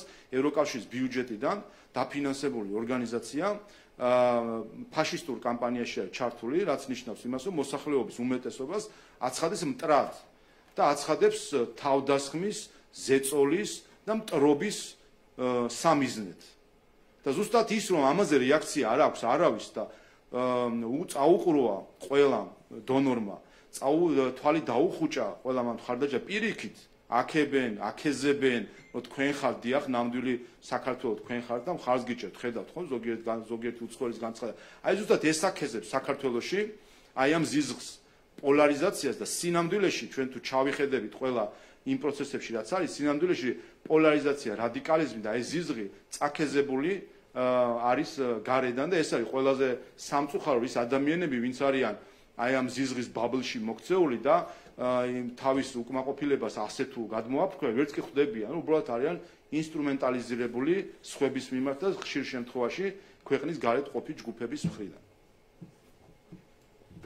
მოგესალმებით ლევან მურჩიაშვილი ტელეკომპანია იპედიდან პირველ რიგში მინდა გკითხოთ დღეს უკვე ისაუბრეთ თქვენი ბრიფინგის მიმდინარეობისას ისფეთზე და პარალელური დათვლის შედეგებთან დაკავშირებით მათ თუმცა მინდა უფრო ვრცლად გკითხოთ უკვე 3 დღე გავიდა არჩევნების შემდეგ ეს ორგანიზაცია არც ჩქარობს ამ შედეგების გამოქვეყნებას თუმცა ამბობენ რომ ცესკოს შედეგებს ეს პარალელური დათვლის შედეგები ემთხვევა რატომ არ აჩვენებენ რეალურად ამ ორგანიზაციის წარმომადგენლები პივიტის და რა შეიძლება იმსახურებოდეს ეს ყველაფერი ხო რა სამარცხვინო უკვე მეორედ გაიხვა სკანდალში ისვედი ზუსტად იგივე სახით მეთოდოლოგია არის შემდეგი პარალელური დათვლის შედეგები ქვეყნება არჩევნების მეორე დღეს 12 საათს ეს არის NDI-ის მეთოდოლოგია სხვათა შორის NDI-ის სადამკვირვებლო მისია იცით რომ საქართველოში არის მათ ჰქონდათ მეორე დღეს ბრიფინგი და NDI-ის სადამკვირვებლო მისიის ხელმძღვანელმა პირდაპირ მიუთითა მედიასაც საზოგადოებას რომ იქნება გამოქვეყნდება ახლა პარალელური დათვლის შედეგები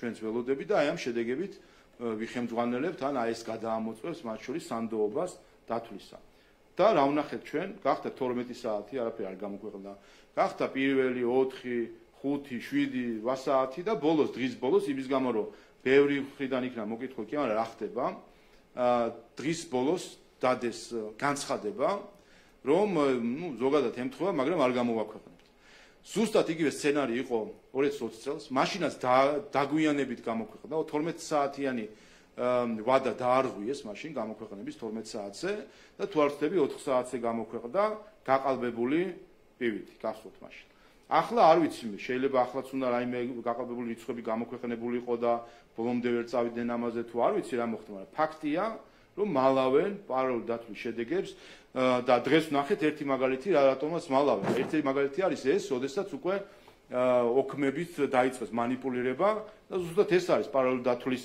ამოცანა რომ ამ ოქმების манипуლირება თავშივე შეუძლებელი გახადოს ან შესაძლებელი გახადოს თუ კი იტყვის რომ აცდენა არის და ზუსტად აი ნიადაგი რომ მიეცა ამ დეზინფორმაციისთვის არ ქვეყნდება როგორც ჩანს პარალელური დათვლის შედეგები და თან ხედავთ რომ ამავე დროს ის ორგანიზაციები რომლებიც ახლა უნდა იყვნენ ჩასაფრებული რომ თუ კი რაიმე დეზინფორმაცია არის არჩევნებთან დაკავშირებით ეს ამხილონ არიან ჩუმად გასუსულები იმიტომ რომ მისცენ საშუალება ამ დეზინფორმაციას რომ იტრიალოს მედიაში თუ სოციმედიაში, რომ გააგიჟონ საზოგადოება ფსევდო მტკიცებულებებით. ამიტომ არ ვიცი რა არის, მაგრამ ერთი რამე არის სათქმელი, რომ მნიშვნელოვანი გამოქვეყნდა ეს იმის ბრალია, მათ შორის რომ თავის დროზე არ იქნა ბოლომდე გამოძიებული, თუ რა მოხდა პარალელურ დათვლის შედეგებთან დაკავშირებით, მაშინ გახსოვთ, რომ თავად პოლიტიკური პროცესებიდან გამომდინარე ჩვენ და იმის გამო რომ მათ გადაეფარნა თითქმის მთელი აქვია დონორის საზოგადოება, რომ თითი არ დადებულიყო ისრედისთვის, ჩვენ დიდი რეაქცია არ ქონია, მაგრამ როგორც ჩანს თავის დროზე უნდა გამოძიებულიყო ეს ყველაფერი და დავადგენდით, რომ რა მოხდა, ვინ გააყალბა ეს შედეგები, ვინ რატო აქვეყნებდნენ ერთი თვის განმავლობაში შედეგებს, რომელზეც იცოდნენ, რომ იყო ყალბი და რაც თავარია, რატო გვიმალავდა ესრედის დონორი, რომელმაც დანამდვილებით ვიცით, რომ იცოდა, რომ ყალბი რიცხვები, ცრუ რიცხვები იყო გამოქვეყნებული, რატო გვიმალავდა ქართულ საზოგადოებას და ასე ვთქვათ, ჩვენს ნერვებზე თამაშობდა მაშინ ოპოზიცია ამ ყალბი მონაცემებით. კიდევ ერთი კითხვა მაქვს მაკეინის ინსტიტუტის ანგარიშთან დაკავშირებით, რომელიც საზოგადოებისთვის კარგად ცნობილია. იქ იყო მითითებები ოპოზიციის წარმომადგენლების მისამართით, რომლებსაც ვხედავთ, რომ უკვე ზედმიწევნით სრულდება. კიდევ ერთხელ რომ შევაფასოთ, რასთან გვაქვს საქმე, რადგან როგორც ვხედავთ, სცენარი რაც იქ იყო გათვალისწინებული მითითებებთან ერთად, ნელ-ნელა ოპოზიციის ყველა წარმომადგენელი ამ ყველაფერს მიიღო. ფაქტია, რომ ერთი მხრივ ის რაც იყო იმ ანგარიში, ზუსტად ნაბიჯ-ნაბიჯ სკრუპულოზულად მიყვება ოპოზიცია ზუსტად ამ სცენარს და მათ შორის შეგახსენებთ, რომ და იქ ზუსტად იქ არის, რომ მიუხედავად იმისა, რომ არჩევნები იქნება ლეგიტიმური, მაინც იქნება პროტესტი და ამ პროტესტის დროს მნიშვნელოვანი არის ხელისუფლების ქცევა და არა პროტესტანტების ქცევა.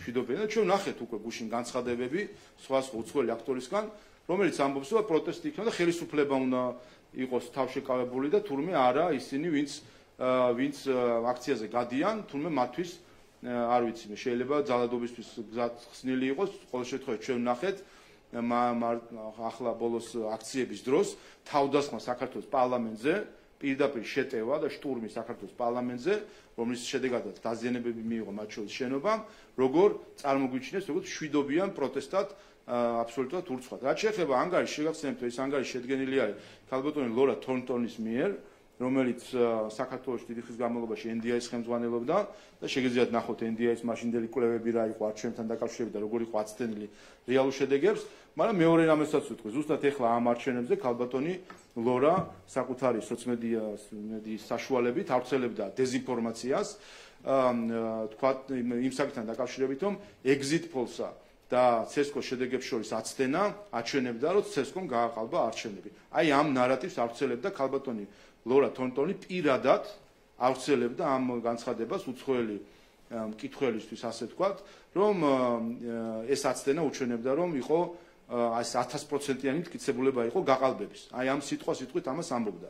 და აქვე კიდევ ერთხელ ვიტყვი, თუ კი რაიმეს გამოძიება სჭირდება Edison Research-ის კვლევას სჭირდება გამოძიება, რატომ გააყალბეს შედეგები. ხო, ფაქტია, რომ შედეგები არის გაყალბებული და ეხლა საინტერესო არის, რა არის ამის უკან, რა დგას, ამის უკან დგას პოლიტიკური კორუფცია, ამის უკან დგას ფულით კორუფცია, თუ რა დგას ამის უკან. ეს უბრალოდ შეცდომა არ არის, ეს ყველასთვის გასაგები არის, ამიტომ თუ კი რამის გამოძიება სჭირდება, არის Edison Research-ის კვლევას გამოძიება, რომელმაც ამ არჩევნებზე შეასრულა 2020 წელს ისვედის როლი. მაშინ ისვედმა პარალელური დათვლის შედეგების აცდენით მათ უნდა შეეტანა მღელვარება საზოგადოებაში და არეულობა, რომ თითქოს CSKO-მ გააყალბა შედეგები და ახლა Edison Research-ი ასრულებდა ამ როლს, რომ PVT-ის exit polls-ა და CSKO-s მონაცემებს შორის განსხვავების გამო ხალხი აღელვებულიყო და ჩვენ ნახეთ, რომ ხალხი ბრძენია უკვე და ამ საკითხზე ნახეთ, რომ რეაქცია არ ქონდა და მიხვდნენ, რომ ეს იყო სიყვარული. ერთად გითხავთ, ვიქტორ ორბანის ვიზიტს, როგორც შეფასებით, რამდენად მნიშვნელოვანია მისი საქართველოში ჩამოსვლა, მით უმეტეს იმ პირობებში, როდესაც სულ რაღაც 2 დღის დასრულებულია საარჩევნო პროცესი. თავისთავად უპირველეს ყოვლისა ის როგორც უნგრეთის პრემიერ-მინისტრი, ის როგორც ევროკავშირის თავმჯდომარე ქვეყნის წარმომადგენელი, მნიშვნელოვანია, რომ არჩევნების შემდეგ ჩვენთან ჩამოვიდა და ხარს უჭერს ქართველი ხალხის დემოკრატიულ არჩევანს, რომელსაც ვხედავთ, რომ ცდილობენ ახლა რომ ზოგიერთები შირით თუ გაეთ, რომ საქართველოს მოქალაქეებს წაართვან მათი არჩევანი და ეს მხარდაჭერა რა თქმა უნდა მნიშვნელოვანი არის და ძალიან ვაფასებთ. და დღევანდელი ბრიფინგის თემას დავუბრუნდები, თქვენ უამრავი მტკიცებულება წარმოადგენთ, რომელიც მეტყველებს, რომ დეზინფორმაციის კამპანია საკმაოდ გააქტიურებული არის ასევე ის შეტევა, რაც თქვენ ახსენებთ უკვე მმართველი გუნდის წინააღმდეგ, რას უნდა ველოდოთ ზოგადად კიდევ ამ დეზინფორმაციის კამპანიის ფარგლებში და როგორ შეაჯამებდით იმ მონაცემებს, რა მონაცემებსა და ფაქტებსაც ისაუბრეთ საბოლოო ჯამში, რასთან გვაქვს საქმე კიდევ ერთხელ რომ განვაგრძელოთ. თავად უყვართ თქვა, რომ კომპლექსური სქემა იყო და სინამდვილეში ზუსტად მათ მხარეს არის კომპლექსური სქემა, რომელიც დაიწყო არჩევნებამდე, როდესაც ნახეთ ჩვენ, რომ ეგრეთ წოდებული სადამკვირვებლო ორგანიზაციები პირდაპირ ჩართული იყვნენ საარჩევნო კამპანიაში კონკრეტული მიზნით, რომ ქართული ოცნება არ დარჩენილიყო ხელისუფლებაში. მე მგონი ამაზე ყველა თანხმდებით. საღი აზრი ვისაც აქვს, მტკიცებულების გარეშეც ყველა ხვდება, რომ ეს ორგანიზაციები ჩართული იყვნენ ქართული ოცნების წინააღმდეგ. ჩვენ მაშინ ვამბობდით ხმამაღლა და მოუწოდებით დონორებს, ვინც მათ აფინანსებენ, რომ ეს არის უკანონო ჩარევა არჩევნებში და ეს არის საგარეო ჩარევის მაგალითი, როდესაც უცხოური დაფინანსებით მოქმედი ორგანიზაცია ეწევა საარჩევნო კამპანიას ერთი კონკრეტული სუბიექტის წინააღმდეგ. ისინი ცდილობდნენ ეს შეეფუთათ თითქოს ჩვენ კონკრეტულად არავისზე არ მიუთითებთ ვის უჭერთ ხარს, მაგრამ კამპანია არ ნიშნავს მხოლოდ ვიღაცის ხარდაჭერას, კამპანია ასევე გულისხმობს ვიღაცის ხარდაჭერისგან თავის შეკავებისკენ მოწოდებას. და ზუსტად ამით იყვნენ დაკავებული ეს NGO-ები, რაც დამტკიცდა ფაქტებით.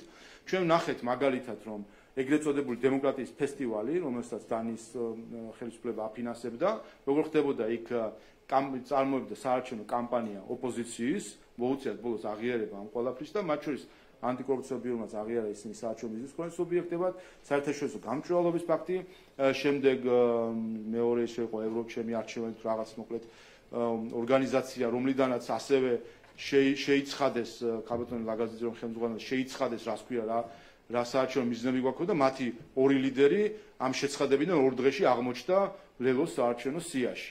აი ასეთ დღისით ბზისით უტიფროფასთან მქონდა საქმე და ჩვენი მრავალჯერადი მოწოდების მიუხედავად ეს გაგრძელდა და გაგრძელდა კი არა, დაგვირგვინდა 20 ოქტომბერს საარჩევნო კამპანიის ღონისძიების ჩატარებით, რომლებიც დაფინანსდა NGO-ების მხრიდან ოპოზიციასთან ერთად ჩატარებული დაფინანსდა უცხოური ფულით საარჩევნო ღონისძიება ჩაგვიტარეს შუა დედაქალაქის ცენტრში. ამაზე მეტი მტკიცებულება იმის, რომ თავიდანვე იყო მზადება და ამას დამატებული უცხოური აქტორების თავად მონაწილეობა პირდაპირ არჩევნებში ხედავდით, რომ მათი განცხადებები რა იყო, მე გითხარით კიდევაც, რომ ოფიციალურ საარჩევნო კამპანიის დროს 250 განცხადება დაფიქსირდა, რომელიც არჩევნებს უკავშირდებოდა და დღეში 4-5 სხვადასხვა სუბიექტის განცხადება იყო. ამიტომ წინასწარ იყო სცენარი, რომ ქართული ოცნების მხარდაჭერებისთვის არ მიეცათ საშუალება, რომ ქართულ ოცნებას გაეგზელებინა ხელისუფლებაში ყოფნა, მაგრამ ჩვენი მიერ ჩატარებული კამპანიის ახსნით მოქალაქეების მიერ ნახეთ ყველამ რიგები საარჩევნო უბნებთან, საცობები თბილისის გასასვლელში თუ შემოსასვლელში, რომლებიც ბოლოს ოპოზიციის მწარე რეალობა აღმოჩნდა, რომ აღმოჩნდნენ ჩვენი ამომრჩევლები, რომელიც ქუდზე კაცი მივიდა უბნებზე და დაგვიჭირა მხარი და ეხლა ეს რეალობა აქვს და უნდათ რომ რაიმენაირად წაართვან ქართველებს არჩევანით. რა თქმა უნდა, ამის საშუალებას არავის არ მიცემთ, რომ ჩაერიოს ქართულ დემოკრატიაში და წაართვას ქართველებს არჩევანი, იქნება ეს ქართველი თუ უცხოელი. როდესაც საუბრობთ ჩვენ წესებზე დამყარებულ საერთაშორისო წესრიგზე, პირველი ეს არის სუვერენიტეტი, რასაც პატივი უნდა სცეს ყველამ და ნებისმიერი ჩარევა სუვერენიტეტში ეს არ არის ის ქცევა, რომელიც ექცევა საერთაშორისო სტანდარტებში და ეს უფრო სხვა ტიპის ქვეყნების ქცევას მოგვაგონებს, რომელიც შემდეგ თავად არ მოსწონთ ხოლმე. ამიტომ იმისთვის რომ არ დაემსგავსონ იმ ქვეყნებს, რომელსაც მე აკრიტიკებენ, ყველა აქტორი უნდა მოიქცეს იმ ღირებულებების შესაბამისად, რომელსაც ზეპირად ასე გვეუბნებიან ხოლმე. ზუსტ ერთს დავაზუსტებ თუ შეიძლება ამ დეზინფორმაციასთან დაკავშირებით. თქვენს ბრიფინგზეც იყო საუბარი ამაზე, რომ პირველი სხდომა იმართება CSKO-ს შემაჯამებელი ოფისის დამტკიცებიდან არაუგვიანეს მიათე დღისა და პირველ სხდომას ნიშნავს საქართველოს პრეზიდენტი, მაგრამ თუ არ დანიშნავს მაინც იქნება. თქვენი ოპონენტები საუბრობენ იმაზე, რომ კონსტიტუციაში 38 მუხლში ასეთი ჩანაწერი არ არსებობს და ამაზე აპელირებენ, რას უპასუხებდით მათ? ჩემი თუ ამჯერად თითოეულ ოპოზიციის წარმომადგენელ იურისტებს დაუჯერენ, ხო, ამაზე მათგანაც ხო იყო განმარტებები და ნუ ეჭიდებიან ხავს ქვეყნის დანგრევის ანუ მე წარმომიდგენ რომ ადამიანი კარგი რაღაცისთვის კიდე რომ ხავს ეჭიდებოდეს რომ იქნებ რაღაცა კაი გამოვიდეს მაგრამ აი ქვეყანას ვერ ვანგრევდა იქნებ რაღაცნაირად დავანგრიო ამას ასეთი მიზანი რო აქვს ვიღაცას გულში ჩადებული და უნდა რაღაცა მოძებნოსო იქნებ როგორ შეუყენო წყალი ჩემს ქვეყანას ნუ ეს უბრალოდ აჩვენებს მათ ამორალურობას საბოლოო ჯამში წესი არის ცალსახა პარლამენტი ვალდებულია არაუგვიანეს მეათე დღისა შეიკრიბოს პრეზიდენტის ფუნქცია ამ შემთხვევაში დანიშნვასთან დაკავშირებით არის მხოლოდ ფორმალური ერთადერთი რაც შეუძლია პრეზიდენტს გააკეთოს რომ განსაზღვროს რომ არაუგვიანეს მეათე დღესთან დაკავშირებით ეს პირველი დღე იყოს მეორე მეშვიდე თუ მეათე დღე აი ეს შუალედი შეარჩიოს ეს შეუძლია თორემ მეათე დღეს მისი გადაწყვეტილების გარეშეც პარლამენტი შეიკრიბება და ცნობს უფლებამოსილებას გამარჯობა ხატია სამხარაძე და პირველი ორბანთან დაკავშირებით მინდა გკითხოთ ბატონო შალვა მოკლედ უნგრეთი არის ქართული ოცნების ერთ-ერთი მთავარი პარტნიორი თუმცა ორბანმა ძალიან კარგად იცის მათ შორის რომ ქართული ოცნების ხელისუფლების პირობებში ბევრი ადამიანი აღმოჩნდა პოლიტიკურ დევნილობაში და მათ შორის უნგრეთის მიერ პოლიტიკური თავშესაფარი აქვს მიღებული ქართული ყოფილი ხელისუფლების არაერთ მაღალჩინოსანს. როგორ არის ეს ყველაფერი თანხმედრაში, რომ თან ჩვენი ქვეყნის ესე ვთქვათ მთავარი მეგობარია და თან პოლიტიკური თავშესაფარი მისცა ყოფილი ხელისუფლების წარმომადგენლებს და მათ ძალიან კარგად იცის, რომ თქვენი ხელისუფლების პირობებში ბევრ ადამიანს მოუწია პოლიტიკური თავშესაფრის ძიება, იმიტომ რომ პოლიტიკური თვალსაზრისით დევნილები იყვნენ ამ ქვეყანაში. საქართველოს არ ყავს საქართველოსდან წასული დევნილები პოლიტიკური ნიშნით არც ერთი, ნული. რაც შეეხება უნგრეთის პოზიციას, მისი პოზიცია დღეს მოისმინეთ პრესკონფერენციაზე, შორიდან შეიძლება არ გესმოდათ, ადამიანი ჩამოვიდა ბოლოს საქართველოში და თავად პირადად მოგახსენათ, რას უჭერს ის მხარს, ერთი, მეორე როგორ ხედავს არჩევნებს და როგორ ხედავს მათ შორის ძალთა უსამართლო დაპირისპირებას სხვადასხვა ქვეყანაში არჩევნების დროს და ზუსტი ფორმულირება გააკეთა მას, რომ როდესაც ეს ეგრეთ წოდებული ფსევდოლიბერალები, ისინი თუ რომელსაც მე გუშინ ფრონტსკები ვუწოდე, ისინი თუ ვერ იღებენ თავის შედეგს, მაშინ ყველაფერი ცუდია და გაყალბებული არის და ეს არის ჩვეულებრივი ტიპიური რა გითხრათ ახლა სექტანტური აზროვნება, როდესაც ადამიანები უბრალოდ ვერ იღებენ რეალობას. ფაქტობრივად ფსევდორელიგიათ არის ჩამოყალიბებული ეს ფსევდოლიბერალიზმი, როდესაც აქვთ გარკვეული კერპები და დოგმები და აი ამის იქით რეალობას ვერ აღიარებენ. არ შეუძლიათ და ნახეთ თქვენ რა დონეზე მიიყვანეს, წარმოგიდგენიათ, ხალხი რა დონეზე მიიყვანა ამ ჯგუფმა, შიდა თუ გარე ჯგუფმა ფსევდოლიბერალური ბაბლისა. რომ მეორე დღეს ხო ნახეთ, რომ ადამიანები სოციალურ ქსელში ვიდეოები ტიროდნენ. და ქვეყნის დასასრულად წარმოედგინათ ის, რომ მათ თურმე აღმოჩნდა, რომ ისინი არ არიან უმრავლესობა. ამაზე გაგიჟდნენ, დაემართათ ელეთმელეთები, ასე ვთქვათ. ეს არის ზუსტად ის რომ ეს არის პირდაპირ ნიშნები, რომ ეს არის ფსევდორელიგიური ტიპის რაღაც იდეოლოგია, რაც სექტას ტიპის იდეოლოგია, რომელიც უბრალოდ არ იღებს რეალობას. ჩაკეტილია თავის ასე ვთქვათ ვირტუალურ სამლოცველოში, Facebook-ის სახით, თუ რა სხვა საშუალებით და ამ სამლოცველოს იქით, ფსევდო სამლოცველოს იქით ვერ იხედებიან, ქართულ ხალხს ვერ ხედავენ. მე დაინახეს არჩევნების დღეს, გაუხარდათ რამდენები ვართ, თუ რამდენი ვართ, უბნებთან რიგები, საცობები, ქართველებო, გვიყვარათ და აღმოჩნდა, რომ ის ქართველები არიზიარებენ მათას და რა დაიწყეს მერე? დაიწყეს მათი ლანძღვა, გინება, გაუნათლებლად მოსხსენიება და ასე შემდეგ გადასვლა ზედ. ეს უკვე გრძელდება რამდენი ხანია და ამ არჩევნებმა ზუსტად აი ამ ფსევდორელიგიას დაუსვა წერტილი და უთხრა, რომ თქვენი აზრია, მაგრამ ის რომ თქვენ სიტყვით ადამიანზე ზეწოლით და მუქარით თავს მოგახდეთ რაღაცები, მას არ დაუშვებთ. ეს იცით რისი შედეგია? მათ შორის იმის შედეგი, რომელზეც მე არაერთხელ მისაუბრია, როდესაც არასამთავრობო სექტორის წარმომადგენლები, ეგრეთ წოდებული აქტივისტები ჩართული იყვნენ ძალადობის კამპანიაში, უცხოეთიდან დაფინანსებული ორგანიზაციები. შეგახსენებთ კიდევ ერთხელ, სირცხვილია წარმომადგენლები პირად ნომრებზე რომ ურეკავდნენ პოლიტიკოსებს და მათი ოჯახის წევრებს და ლანძღავდნენ და ემუქრებოდნენ. შეგახსენებთ აი დეზინფორმაციას რო არ ამხელს ეხლა იმ სიებთან დაკავშირებით და მაცხოვრებთან, რატო არ ვინ არ ამხელს? ორგანიზაცია გრასი, ფექტ-ჩეკი ვისიც არის.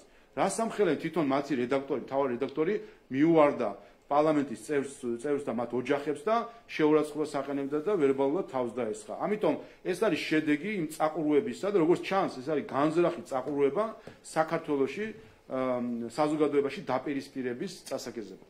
ბატონ შალვა, მე გკითხეთ ორბანთან დაკავშირებით და მე მაინტერესებს სხვა მიგიპასუხეთ.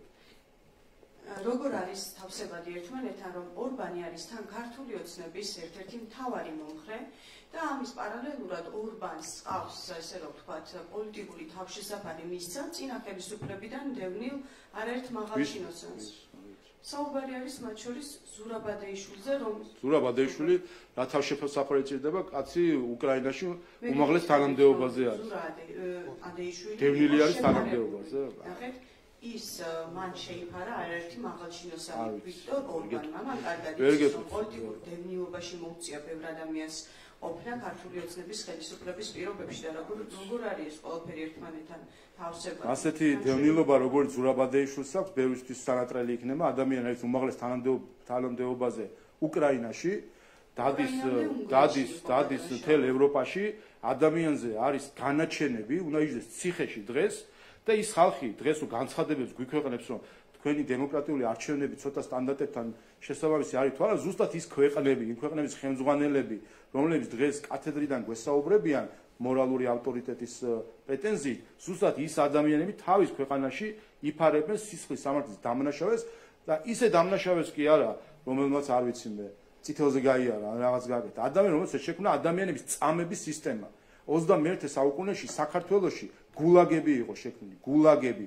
შექმნილი ამ გულაგების შემოქმედი ყავთ უკრაინაში გენერალ პროკურორის რადარი, ფაქტობრივად ის არის გენერალური პროკურორი, რეალურად ის არის და ევროკავშირში, ბრიუსელში სხვადასხვა კაბინეტებში იღებენ მას და ესაუბრებენ. ასე რომ გულაგებთან, როცა გულაგის შემოქმედთან, როცა საუბრობთ და იზიარებთ მის და შეგიძლია მასთან ასე თქვა ჩვეულებრივი ურთიერთობა გქონდეს, აქ რა თქმა უნდა გაკარგვინებს შემდეგ მორალურ ავტორიტეტს საქართველოსთან რაღაც სტანდარტებზე საუბრობთ. ესე იგი, მიგეს ორბანს მორალური სტანდარტები არ აქვს ბატონო არ არის შალვა, რას იმიტომ რომ ნახეთ, სწორედ ეს ადამიანი ზურაბადეიშვილი, მათ შორის მაღალ ვინგიცხათ ეგ ზურაბადეიშვილი მოგითხრა თუ ბატონმა არა, ორბანმა? ინტერნეტში იძებნება ინფორმაცია ამასთან ინტერნეტში ისეთი რამე იძებნება. აი ეს სისხლის სამართლის დამნაშავე, რაც თქვენ თქვით და გულაგების ესე რომ ვთქვათ შემოქმედი, რაც თქვენ ბრძანეთ, უკრაინამდე თავშეფარებული იყო უნგრეთში და ის ადამიანი იფარებდა, რომელიც ახლა თქვენი მეგობარია. ინტერნეტში, კარგი, გავიგე, გასაგებია თქვენ. იგივე სტანდარტი. გასაგებია თქვენი კითხვა, ინტერნეტში არის ბევრი რამე შეიძლება იძებნებოდეს. ანუ ზურაბადეიშვილი არ იყო შეფარებული უნგრეთში? უყურეთ, მე არც ზურაბადეიშვილი ვარ და არც უნგრეთი ვარ, რომ ვიცოდი ან ერთიან, მეორე თქვენ არც ზურაბადეიშვილისგან იცით და არც უნგრეთისგან და ამბობთ ინტერნეტში რაღაცები იძებნება. უყურეთ, თავარი რა არის, თავარი არის ის, რომ ადამიანი ჩამოვიდა იმისთვის, რომ თავის პოზიცია დაიფიქსირება. ფაქტი არის ის, რომ იმდენად სამარცხვინო არის ის ფსევდო რელიგიური ორგანიზაციის წარმომადგენლები, გუშინ ნახეთ რა იყო მათი რეაქცია. აი ხა მითხარით გუშინ რაც ჰქონდათ მათ, რაც მოაწყოს ის სამარცხვინო არაქართული ისა რა ქვია, პერფორმანსი, რაც დადგეს და თან მე ამბობენ ევროპელები, რომ უნგრეთი ამ შემთხვევით ამ 27 ქვეყნიდან ერთი ქვეყანა ხომ არ არის. რატო ანუ თვალში ეპატარავებათ რომელიმე ევროპული ქვეყანა თუ რა ხდება მათ თავს? რამე არსებობს, რაიმე აქაც სეგრეგაცია აქვს ევროპას შორის, როგორც ქართველებში უნდა სეგრეგაცია და სხვადასხვა ჯგუფებად უნდა დაგყონდა ესე აქვია პატრიციებად და პლებეებად უნდა წარმოაჩინონ ეს საზოგადოება, ასეთ სეგრეგაციას ფიქრობენ, რომ ეს არის ევროპა, ევროკავშირი და ასე უნდა მოახდინონ. ასე რომ ჩვენ გუშინ კიდევ ერთხელ ნახეთ სამარცხვინო სახე იმ ლიბერალური ფაშიზმის, რომელიც საქართველოში არის, აი ჩვეულებრივად ადამიანები ზიზღს აფქვევენ, სოციალში შევლენ და ვიღაცას მიადგებიან, გარეთ გამოვლენ, ქართულს მიადგებიან, ქართულს ვერ ნახავენ, უცხოელს მიადგებიან, იმისთვის რომ თავისი ვერ იმის თავარი პრობლემა ის არის, რომ ვერ ხვდებიან სინამდვილეში რა არის ქართული საზოგადოების ნება, რა არის საქართველოს ისტორია, რა არის მისი აწყო და რა უნდა იყოს მისი მომავალი. ბატონ შალვა, ასევე გკითხავთ ერთ კითხვას დაგისვამთ არჩევნებთან დაკავშირებით თუ შეიძლება. საერთაშორისო ადმინისტრაციამ უნდა ჩაატაროს ახალი არჩევნები, აცხადებს ოპოზიცია და ამბობენ, რომ აუცილებელი არის არჩევნებთან დაკავშირებით ჩატარდეს ახალი არჩევნები და მათ შორის ეს მოხდეს საერთაშორისო ფორმატში. უარეს ამბობენ, მათ ვიცით რომ ქარტიას მოაწევს ხელი, რომელსაც ქვეს რომ მარიონეტული რეჟიმი უნდა ჩამოყალიბდეს საქართველოში, ეგრეთ წოდებული ტექნიკური მთავრობის სახით, რომელიც იმოქმედებს უცხოეთიდან მიღებული მითითებებით. აი ეს წერია ქარტიაში. და ანუ ხალხი რომელიც და ზუსტად ეს ადასტურებს კიდე მათი გუშინდელი განცხადება, რომ ამბობენ რომ საქართველოს არის ბანანის რესპუბლიკა, ჩვენს არ არის სუვერენიტეტი არ გვეკუთვნის, არ ვიმსახურებთ ამ სუვერენიტეტს, ჩვენ საქმეებს ვერ გადავწყვეტ, უნდა ჩამოგვივიდნენ უცხოელი ბიძიები და დეიდები და მათ უნდა ჩაგვიტანონ არჩევნები. ეგენი ამბობენ ასევე, მათ უნდა ისინი უნდა იყვნენ საქართველოში, მათ უნდა განსაჯონ საქართველოში, ანუ მართლმსაჯულებაში ისინი უნდა იყვნენ, მთავრობა მათ უნდა დაგვიკომპლექტონ და შიგნით უნდა იყვნენ უცხოეთიდან დაფინანსებული არასამთავრობო ორგანიზაციების წარმომადგენლები, გახსოვთ ეს მოთხოვნას.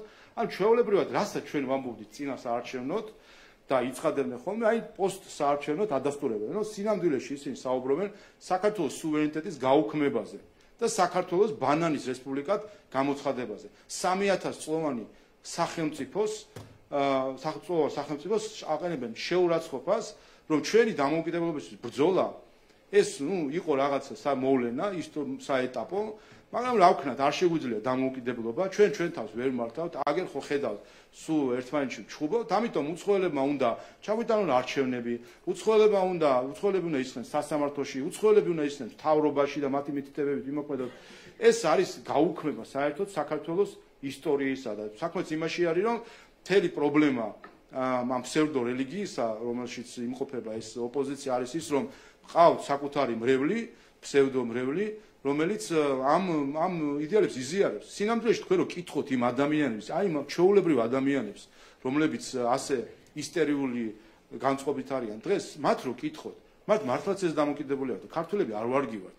აი ხო ხედავთ, ვერ ვშვებით და არ ჯობია რომ უცხოელებმა გვმართონ, აგერ იქ დალაგებულია ყველაფერი და მოვლენა ჩვენს დაგვილაგებენ. ეს ხალხი ვერ ხვდება საერთოდ რას ნიშნავს დამოუკიდებლობა, თავისუფლებაო იმაზე რა ქვია, მაისურებზე იწერენ და თავისუფლება მაისურებზე იწერენ და თავის ქვეყნის თავისუფლებას აბარებენ სხვებს.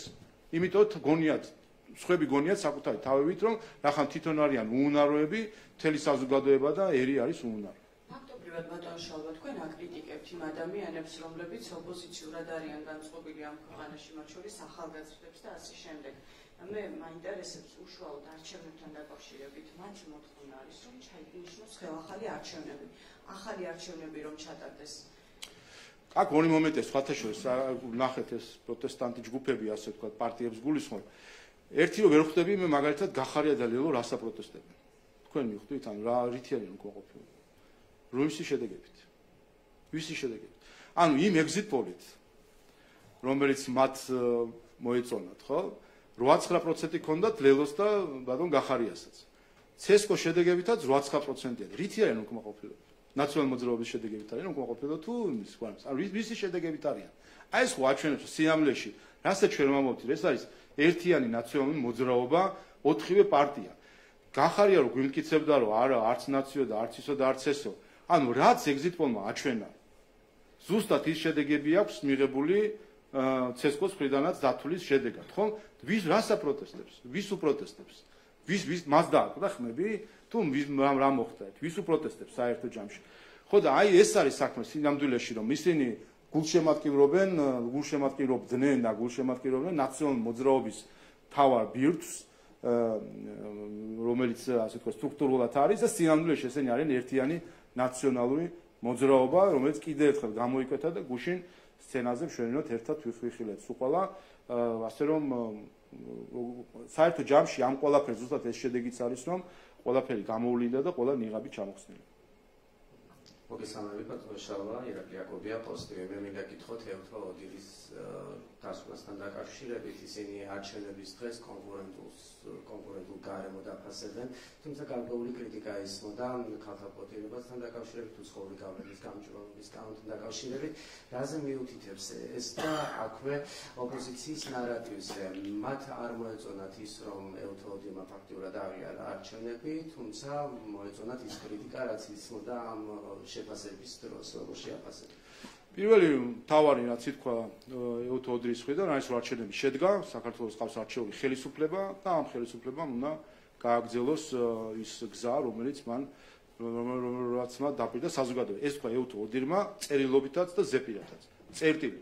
ეს არის ერთადერთი დასკვნა, რომელიც რელევანტური არის. სხვა დანარჩენი, რაც გვესმის შიგნით თუ გარეთ, ეს არის პოლიტიკური განცხადებები. ჩვენ პოლიტიკური ის კი არა რომ არჩევნების რაღაც მიმართ ქონდეს კრიტიკა გვესმოდა ზოგიერთი ევროპული ქვეყნის ხელმძღვანელისა. ჩვენ გვესმოდა რომ მიხეილ სააკაშვილი კვდებოდა. ამას გვეუბნებოდა ზოგიერთი ევროპელი ლიდერი. ამბობდა ამითი სინამდვილეში რაც იყო არ შეესაბამება სიმართლეს. ამიტომ ეს არის პოლიტიკური განცხადებები, რომლებიც გასაგებია, ზოგს აქვს თავისი დამოკიდებულება ქართველი ხალხის მიმართ და არ მოსწონს ზოგიერთს რომ ქართველ ხალხს ზუსტადაც რომ უნდა დამოუკიდებლად მიიღოს რაღაც საკითხებზე გადაწყვეტილება და ჩვენ ახლა მათ შორის ვთქვათ ევროპარლამენტი რომელიც ჩვენ სულ ახლახან რომელიც თავად ერეოდა ჩვენ არჩევნებში ეს უნდა ითქვას კიდე ევროპარლამენტის მისიაც იყო ხა სადამკვირვებლო მაგრამ აქვე უნდა ითქვას რომ ევროპარლამენტი თავად ჩაერია საქართველოს არჩევნებში როდესაც არჩევნებამდე ცოტა ხნით ადრე მიიღო რეზოლუცია და ფაქტობრივად მოუწოდა ქართველ ხალხს ამითი და მიანიშნა რომ ქართველებს ხარი არ დაუჭიროს და ეს იყო ჩარევა არჩევნებში და გარდა ამისა იმ არჩევნებით მოგვიწოდა იმ არჩევნებში თქვა რომ სააკაშვილი გასათავისუფლებელია და რომ რუსეთს უნდა სანქციები დაუწესოთ. ეხლა ეს ხალხი შეიძლება რომ იმედ გაცრუებული არის იმ შედეგით რომ ქართული ოცნება ხელისუფლებაში არის საქართველოს მოსახლეობის უმრავლესობის ხარდაჭერით ეს ევროპარლამენტი პარლამენტარები იმედ გაცრუებული არიან ეს არის რა არის გასაკვირი და თვითონ აქტორები რასაც ვაკვირდებით იყვნენ ჩვეულებრივი არჩევნებში მონაწილეობდნენ არჩევნებში და დამარცხდნენ ამ არჩევნებში. ამ არჩევნებში დამარცხდა არა მხოლოდ ჩვენი რადიკალური ოპოზიცია, არამედ მათი უცხოელი მფარველებიც დამარცხდნენ. ის მფარველები, რომლებიც მოგვიწოდებენ რომ სააკაშვილი გავათავისუფლოთ. მათ იმედი ჰქონდათ რომ დაგვამარცხებდნენ, მოვიდოდა ნაცმოძრაობის კლანი და გაათავისუფლეს სააკაშვილს. დამარცხდნენ ეს უცხოელები და რა თქმა უნდა ამაზე გაბრაზებულები არიან. ის უცხოელები, რომლებიც გვეუბნებოდნენ დახულოს კარს მიღმა მოითხოვდნენ რომ სანქციები დაგვეწესებინა რუსეთისთვის და ბოლოს საჯაროთაც თქვეს ეს ყველაფერი დამარცხდნენ და რა თქმა უნდა ეხლა გაბრაზებული არიან და აკეთებენ შემდეგ განცხადებებს და არ უნდათ ქართული ოცნების ხელისუფლება და ის რომ ქართულმა ხალხმა თავისით გადაწყვეტოს საკუთარი ბედი მათ ერჩივნათ რომ მოსულიყო ნაციონალ მოძრაობის კოლექტიური ნაციონალ მოძრაობის ხელისუფლება რომელიც უბრალოდ ამას იტყოდა რომ ჩვენ არ ვარგივართ ქართულ ხალხს არ გვაქვს უნარი მართოთ ეს ქვეყანა ამიტომ უცხოელი მოსამართლე უცხოური ცესკო უცხოური მთავრობა და უცხოური მითითებებით საუბარი ამას ამბობდნენ ზუსტად სიტყვა სიტყვით ეხა ისინი უკმაყოფილო იქნებიან რომ აღმოჩნდა რომ მარიონეტული რეჟიმი ვერ ყალიბდება აქ ეხა გასაგები არის ეხა მათ ემოციებს ქართული ხალხი ვერ აყვება ქართულმა ხალხმა კაფიო თქვა თავისი აზრი ყველაფერს თავი დავანებოთ სხვა ჩვენს იმ 300,000 ხმის გაუქმებას ვითხოვთო ეგ 300,000 ხმაც გააუქმა მაინც ჩვენ რო ვიგებთ რანაირად არის ხა ეგ ამბავი ამასაც ხო უყურებენ არა აი იმხელა იმდენად კაფიო იყო გადაწყვეტილება ქართული ხალხის რომ ქართულ ოცნებას ჩვენს და მეორე ადგილზე გასულ პარტიას შორის არის თითქმის 900,000 ხმით განსხვავება. ან თითქმის 900,000 ხმით არის განსხვავება ჩვენსა და მეორე ადგილზე მყოფ პარტიას შორის. ნუ რაზე აქვს საერთოდ საუბარი როგორ შეიძლება აქ ვინმე მეჩვი შეიპაროს რა არის ქართული ხალხის ნება და ამიტომ განსაკუთრებით უცხოელი აქტორები საყურადღებოთ რომ ქართული ხალხის ნებას ყველამ უნდა სცეს პატივი ეს არის დემოკრატია.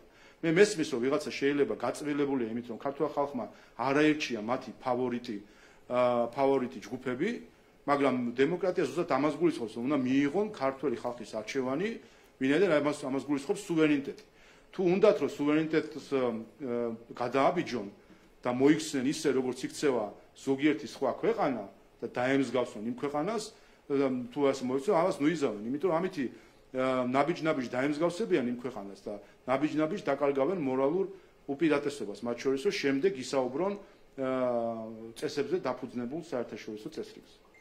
კიდევ ერთი კითხვა გუშინ რადგანაც უკვე არალეგიტიმურად აცხადებს ოპოზიციის წარმომადგენლები ამ არჩევნებს მათ გამოიყვანეს თავიანთი ხარჯები პარლამენტთან და აქცია გამართეს სადაც არაერთი განცხადება გაკეთდა იმაზე რომ ისინი არ აღიარებენ არჩევნებს და ბრძოლა იქნება ბოლომდე და უფრო ძლიერი. ანუ თქვენ როგორ გითხოთ რამდენად აქვს შანსი ოპოზიციას ამ შემთხვევაში რამდენად შეძლებენ ისინი საკუთარი მხარდამჭერების მობილიზებას და ასე აქციებით გარკვეული შედეგის მიღწევას. 1,120,000 ადამიანმა მისცა ქართულ ოცნებას ხმა. როგორ ფიქრობთ 1,120,000 ადამიანი ვინმეს დაუთმობს რომ მისი ხმა წაართვა? რა თქმა უნდა არა. და ხელისუფლების ამოცანა ზუსტად ეს არის. რომ არავის არ მისცეს შესაძლებლობა წაართვან ხმა საქართველოს მოქალაქეებს და ამოატრიალონ დემოკრატიული არჩევანი ამ ქვეყნის. და ეს არჩევანი მკაფიოა. რაც არ უნდა ისაუბრონ რაიმე დარღვევაზე და კიდევ ერთხელ საჩივრების ვადები დღეს ხვალ იწურება უკვე საბოლოო ვადები, ყველა ვნახავთ რა საჩივრებია, ცესკო განიხილავს ამას, ყველა დააკვირდება, ყველა შევხედავ. მაგალითები ზოგიერთი მოგახსენეთ, რამდენად აბსურდული არის ის სქემა, რომელსაც თენგო დიდი ხანი შიფრავდა და ბოლოს თენგომ თავად ვერ გაშიფრა და მოუწია ქალბატონ ლონდას რომ გაეშიფრა ეს სქემა და აბსოლუტური სისულელეები ილაპარაკეს ამ ყველაფერთან დაკავშირებით. ასე რომ, რა თქმა უნდა, 1,120,000 ადამიანის ნებას ვერავინ ვერ გადააბიჯებს. ვერც ქვეყნის გარედან და რა თქმა უნდა, მით უმეტეს ქვეყნის შიგნით და ჩვენ ასეთი აქციები ვინახავთ ბევრი. ჩვენ ზუსტად იმავე პოლიტიკური ჯგუფების და NGO-ების აქცია ვნახეთ 2022 წლის თებერვალ-მარტში, როდესაც ასევე მათი მხარდამჭერები ითხოვდნენ, რომ გაგვეგზავნა მეომრები უკრაინაში და ომში ჩართულიყავით. ითხოვდნენ, რომ სანქციები დაგვეწესებინა. იქაც ხალხი იდგა, იქაც ადამიანები იდგნენ, ისიც მოქალაქეები იყვნენ, მაგრამ ისინი რასაც მოითხოვდნენ, ეს იყო ქვეყნის განადგურება და დაღუპვა. და ჩვენ ვერაუყვებით, რა თქმა უნდა, ისეთ მოთხოვნებს და ისეთ აზრებს, ისეთ მოქალაქეებისა, რომელიც ქვეყანაში დემოკრატიას გაანადგურებს. რუსთავიარი მარიამ ქაშაკაშვილი. ბატონო შალვა, თქვენ მაკეინის ანგარიშზე ისაუბრეთ, თუმცა მინდა რომ დავაზუსტო. რა მსგავსებას ხედავთ თქვენ მაკეინის ანგარიშში? აი მაგალითად აღწერია, რომ მსხვერპლებმა უნდა გამოიწვიონ დარღვევები, მათ შორის წერია, რომ უნდა ჩამოვიდეს ნიშნები და ჩაერთოს პროცესში. თქვენ ხედავთ თუ არა კიდევ რაიმე სახის მსგავსებას ამ ანგარიშში და მოგებით თუ არა რომ შეიძლება ვინმე ჩამოვიდეს? ჯერჯერობით აქამდე რაც იყო ყველაფერი მართდება და ჩანს ნიშნები ასევე რომ შემდეგი ეტაპებიც ამ სცენარისა ასე განვითარდება. იქ გახსოვთ იყო რომ პირველი რომ გამარჯვების მიუხედავად იქნება პროტესტი და აქ უცხოელებმა უნდა იფიქრონ იმაზე როგორ დაუჭირონ მხარი ამ პროტესტანტებს. ნახეთ ეს. მეორე ეს ხარდაჭერა უნდა იყოს ის რომ ხელისუფლებამ ასე ვთქვათ პროტესტის მიმართ არ იყოს ხელისუფლების მხრიდან რაღაც ძალის გამოყენება, ეს მოწოდებებიც ვნახეთ ზუსტად. და მათ შორის ჩვენი გამოცდილება გვეუბნება რომ სამობენ ძალის გამოყენება არ იყოს, გულისხმობს რომ აქციას შეუძლია რომ თავს დაესხას პარლამენტს დაარბიოს და ამ დროს პოლიცია უნდა იყოს პასიური და ამაზე რეაგირება არ უნდა ქონდეს, ეს არის მათი გაგება მარცხეს რიგისა. შემდეგი არის ის რომ უნდა იყოს ფორმატები მოფიქრებული რაღაც მედიაციის და მიშელიცკერის ნახსენები, ესეც ვნახეთ სხვათა შორის და ან ჩვეულებრივი მიუყვებით წინასწარ გამოცხადებული ასე ვთქვათ სცენარს, რომელიც ჩვენს ქვეყანაში ვითარდება. ამიტომ რა თქმა უნდა, რაც და კიდე იმასაც გავუსვავ ხას, რომ ეს ამ ანგარიშის ავტორი თავად, ქალბატონი ლორა თონტონი თავად პირადად ავრცელებს დეზინფორმაციას საქართველოსთან დაკავშირებით, მის განცხადებით, რომ 1000%-იანი არის ის, რომ exit polls შორის და ცესკოს მონაცემების შორის განსხვავება გულისხმობს სიყალბეს და ის ამას ავრცელებს. ასე რომ ჩვენ ამ ანგარიშში წინანდბეში და ზოგადად ამ პროცესით გვაქვს გამოცხადებული გაყალბების ქრონიკა, რომელსაც ასე ვაკვირდებით, მაგრამ კარგი ის არის, რომ ის სცენარი უკვე დევს და შეგვიძლია წავიკითხოთ და წინასწარ ვიწერთ მასალათყოლად თუ რა მოხდება შემდეგი ნაბიჯის სახით. ერთსაც დავაზუსტებ მინდორთან დაკავშირებით, ამბობს რომ ითხოვს ის გამოძიებას, თუმცა ასევე იმასაც ამბობს, რომ თავობამ არ უნდა გამოიწვიოს დარღვევები. აქვს კიდევ ერთხელ რაიმე საჩივრები თუ არის საჩივრები იქნება განხილული და ჩვენ ამ ქვეყანაში მოქმედებს საქართველოს იურისდიქცია და არა რომელიმე სხვა ქვეყნის იურისდიქცია. ქართული ადმინისტრაცია და სასამართლო არის უმაღლესი სტანდარტის. ყველა მათ შორის უცხოელები, მათ შორის ყოფილი ელჩი ამერიკის, საზღვები, ყველა ვინც საქართველოს მართლმსაჯულებას აბრალებდა პოლიტიზირებას და მიკერძოდა, ყველა დამარცხდა საქართველოს მართლმსაჯულებასთან სტრასბურგში. ყველა აბსოლუტურად ყველა ბრალდება რომელიც იყო წაყენებული მართლმსაჯულების მიმართ, ყველა საქმეზე, რუსთავიორის საქმე, მელია, სააკაშვილი, გვარამია, ყველა საქმეზე, ყველა უცხოელი დამარცხდა. და დადასტურდა, რომ ქართული მართლმსაჯულება არის კარგი, უცხოელის განცხადება არის ტყუილი. ასე რომ, აქაც ესეა, ვინმეს თუ რაიმე არის გამოსაკვლევი და კიდევ ერთხელ საჩივრები არის, ხა თქვენ წარმოიდგინეთ 2,60,000 ადამიანი მონაწილეობდა როგორც ამომრჩეველი. 50,000 მეტი იყო თუ არ ვცდები ბუბნებში საარჩევნო კომისიების წევრები.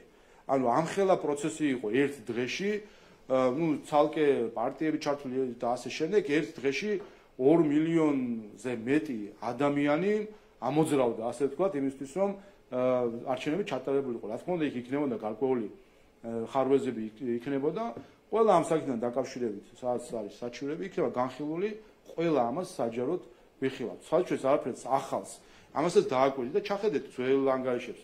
არაფერს ახალს არასამთავრობო ორგანიზაციების სხვები, არაფერს ახალს ისეთს არ ამბობენ. თავარი რაც არის, რომ ჩაეხსნათ თავარი სპეკულაცია, რითაც ემოციების აგდან ხალხს იყო ბიულეტენების ფრიალი, აი იქ რაღაცაა გადაკეთებული, აქ რაღაც არის და რაც მე ტყუილი იყო, მაგრამ დრო ჭირდებოდა. ეხლა ვერაფერს ვერ ააფრიალეს, იმიტომ რომ აპარატი იყო და ყველა მას ენდობოდა და დაიწყეს ის, რომ კი, მაგრამ წინასაარჩევნო გარემო ან რაღაც წინასაარჩევნო გარემოზე ნურავი სიტყვას ნუღა დაძრავს, ეუთო ოდირის შუალედური დასკვნა არსებობს ზუსტად წინასაარჩევნო გარემოსთან დაკავშირებით, სადაც ის 7 გარემოთ იქნა და კონკურენტულად შეფასებული, ასე რომ წინასაარჩევნო გარემო შეფასებულია უკვე ეუთო ოდირის მხრიდან. რაც შეეხება არჩევნების დღეს, თუ კი რაიმე საჩივარია, ყველაფერი იქნება განხილული. გამარჯობა, სალომე გველებიანი, მთავარი არქივი. ვიქტორ ორბანთან დაკავშირებით მინდა ისე ვკითხოთ. თქვენ თქვით, რომ შორიდან ხმა ვერ გაგაგონათ, ამიტომ ჩამოვიდა აქ. მინდა გითხრათ, რომ და ალბათ გეცოდინებათ, რომ 2012 წელსაც იყო ვიქტორ ორბანი ჩამოსული მიხეილ სააკაშვილის მხარდასაჭერად და მან ხალხს მოუწოდა, რომ ნუ დაბრუნდებიან ისევ წარსულში. თუ გქონდათ ამასთან დაკავშირებით ვიქტორ ორბანთან საუბარი, რამ განაპირობა მისი ასეთი რადიკალური ცვლილება 2012 წლის შემდგომ? არ ვიცი რადიკალიზმში რას გულისხმობთ, მაგრამ მე არ მქონია საუბარი. თავად ბატონმა ორბანმა თუ კი რაიმე სურდა განაცხადა კიდევაც და მის პოზიციას ახლა ვხედავთ, რაც არის, რას უჩვენს ხარს. მათ შორის ვხედავთ, ვაკვირდებით მის აქტივობას ევროკავშირში, საკუთარ სახელმწიფოში, ასე რომ ჩვენ ვხედავთ და ვაფასებთ ძალიან მის მხარდაჭერას. უბრალოდ ეს არ არის საქართველოს მარტო პარტიის მხარდაჭერა, ეს უბრალოდ არის მხარდაჭერა ქართული ხალხის, როცა განსაკუთრებით არჩევნებს ეხება საკითხი და როდესაც არის მცდელობა, რომ მოქალაქეების უმრავლესობას წაართვა საკუთარი არჩევანი და ეხლა ვხედავთ ჩვენ კიდევ ერთხელ გამოცხადებული გაყალბების ქრონიკას, როდესაც ცდილობენ, რომ წაართვან არჩევანი საქართველოს მოსახლეობის უმრავლესობას. საერთაშორისო გამოძიებასთან დაკავშირებითაც მინდა გკითხოთ, ჩვენი დასავლელი პარტნიორების და მათ შორის ქართული ოპოზიციაც ითხოვს, რომ ჩატარდეს საერთაშორისო გამოძიება არჩევნების გაყალბებასთან დაკავშირებით, რა არის მმართველი გუნდის პოზიცია ამ საკითხთან დაკავშირებით? საშინაო გამოძიებას რას ერჩიან? საერთაშორისო სიტყვა. საშინაო რო იყოს რა პრობლემა? არენდობიან? რატომ არენდობიან? ასე არენდობოდნენ რუსთავიორის საქმეზე სასამართლოს, ასე არენდობოდნენ გვარამიას, მელიას, სააკაშვილის საქმეზე. ხო აღმოჩნდა, რომ ეს იყო ცრუ ბრალდებები სასამართლოს მიმართ და ქართული მართლმსაჯულება იყო მართალი და მის მიმართ ბრალდებლები იყვნენ მტყუანი.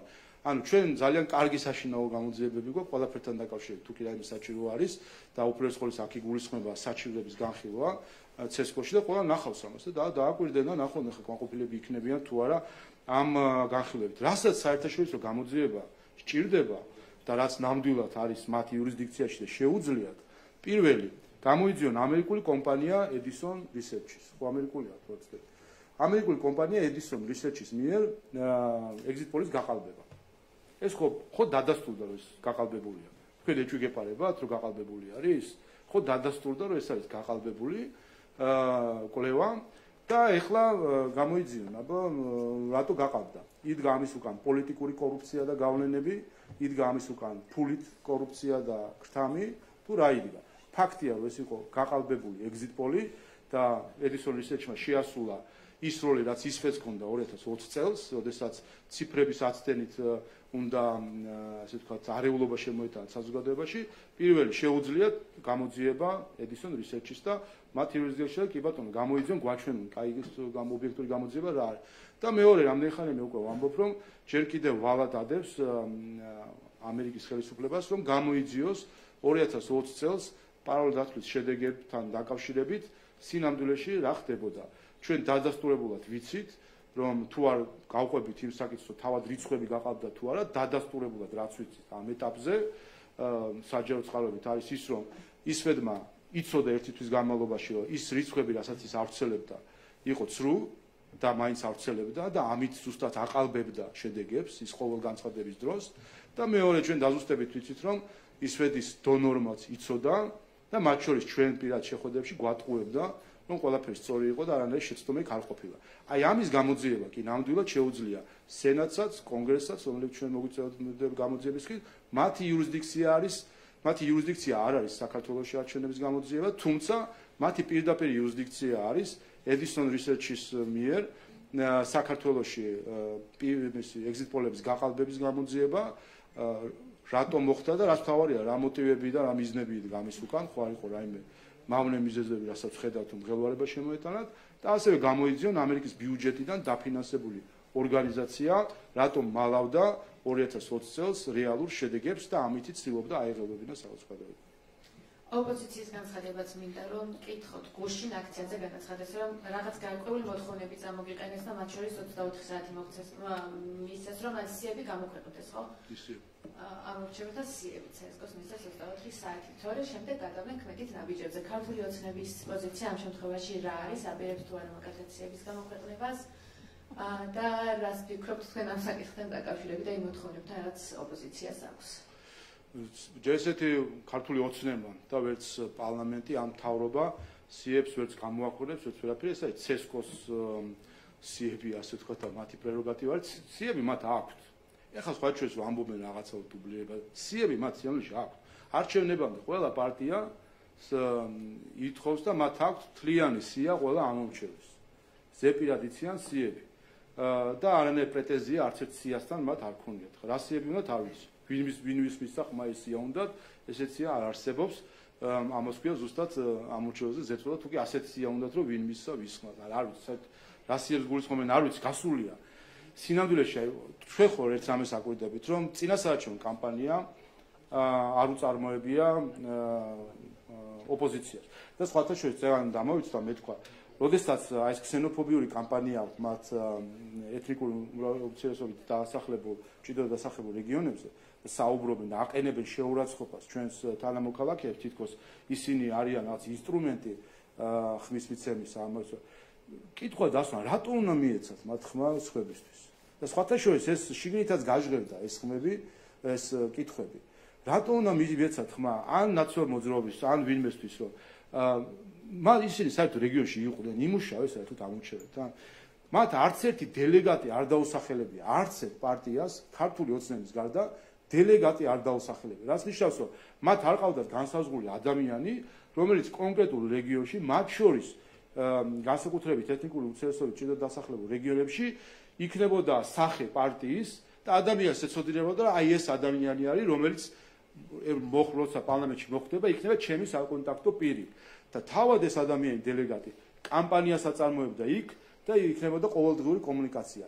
რა ერთადერთი რასაც აკეთებდნენ ოპოზიციური პარტიები იყო კამერებით ჩასვლა ამა თუ იმ რეგიონში, ერთ დადგებოდნენ თავის აქტივთან ერთად, ასე ვთქვათ, შტაბის წარმომადგენლები და ეს იყო მთელი სურათებს გადაიღებდნენ, დაიშლებოდნენ. მოიკითხეთ რეგიონებში, მივიდნენ ოჯახებში, ელაპარაკდნენ საერთოდ, როდესაც საუბრობენ დელეგატი რატო უნდა მიეცათ საერთოდ ხმა რეგიონში რომელიმე პარტიისთვის ერთადერთი საფუძველი, რასაც აძლევს, ეს არის სოციმედია რაღაცა ისტერიის შექმნა და უცხოური განცხადება. პირადად საერთოდ არანაირი კამპანია არ უწარმოებიათ. ყოველ ჩვენ გარდა იმისა, რომ რეგიონში ქონდა დიდი ღონისძიებები, სადაც ყველა ვიყავით და მე გარდა ამ ღონისძიებისა ისედაც რეგიონში ჩავდიოდი და ხვდებოდი მოსახლეობას და ბოლო დღეებში მათ შორის გარდა ამისა ჩვენი დელეგატები ყოველდღიურად მართავდნენ რამდენიმე შეხვედრას რამდენიმე სოფელში. სხვა შორის ამის სტატისტიკასაც გავაკეთებთ ჯამში ამ კამპანიის დროს ქართულ ოცნებას რამდენი ღონისძიება ქონდა დელეგატების ჩათვლით და დათვალონ ერთი ოპოზიციამ რამდენი შეხვედრა ქონდა და ღონისძიება და მე არ გაუკვირდებათ ეს სხვაობა.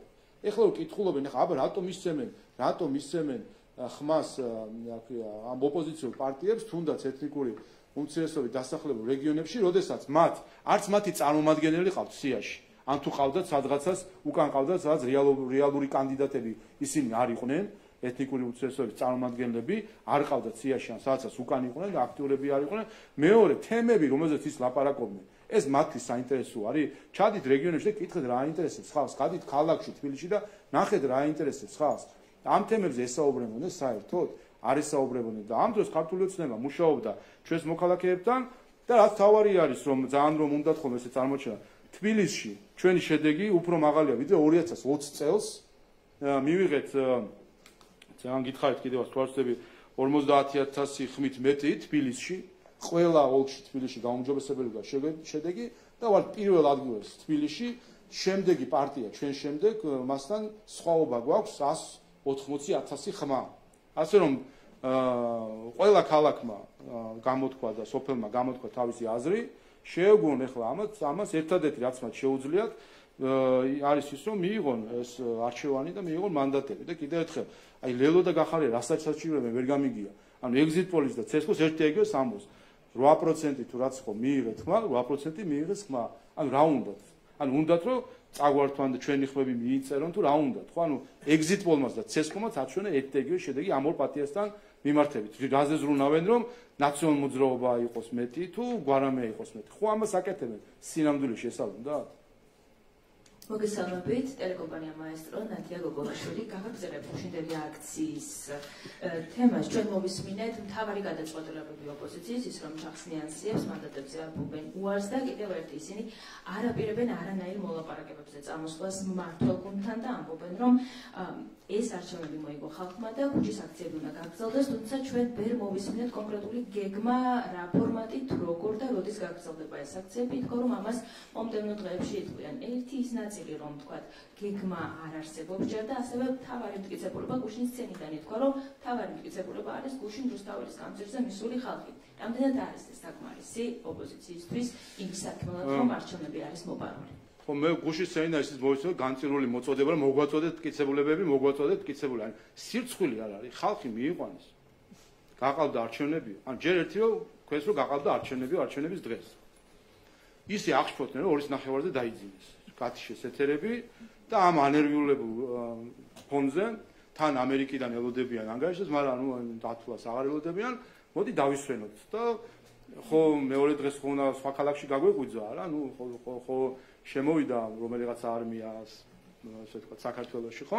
და ასე შვიდად დაიძინეს ამ გაყალბებულ არჩევნებზე. სცენა დაშალეს, აწყობილი, სად იყო ეს აღშფოთებული თავისი ამორჩევლები, რატო არ მოვიდნენ იმ დღეს და რატო არ დაუძახეს, ხო? მე ორი დღე იფიქრეს თენგოს თხოვეს რომ იქნებ გითხრა როგორ გაყავდაო თენგომ ვერ უთხრა გამოვიდნენ სცენაზე და ხალხს მოუწოდებენ რომ მოგვაწოდეთ რაიმე ინფორმაცია გაყალბებასთან დაკავშირებით. ნუ ცალკე მათთან სინქრონში მყოფი NGO-ები და ამას დააკვირდეს შემთხვევითი არ არის.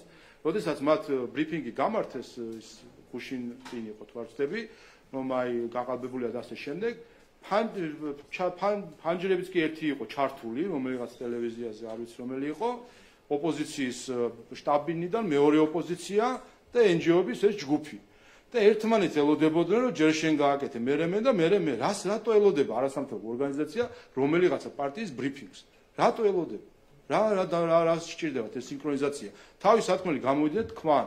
თუ ეს აწყობილი უნდა იყოს, რომ მიდი შენ ცოტა აწია, მე მოგეხმარები და ამითი მუხტი უნდა გავაძირო. აი, აქვე ხო გამოჩნდა, რომ ეს არის ჩვეულებრივი სინქრონში მოქმედი ორკესტრირებული პროექტი ამ ორგანიზაციების, რომელზეც დაადასტურებულად მათ ზოგიერთ წევრს და ისედაც თლიან გაგქონდათ საარჩევნო მიზნები, მათ შორის რაც შეეხება სხვათა შორის, ესეც დამოიცვა წეღან მე თქვა, რაც შეეხება ამ ჯგუფს არასამთავრობო ორგანიზაციების, რომელიც საჩივრებზე საუბარს. მათ 17 ოქტომბერს ისიც გითხრეს, რომ სტრასბურგში გავაგზავნეთ სარჩელი.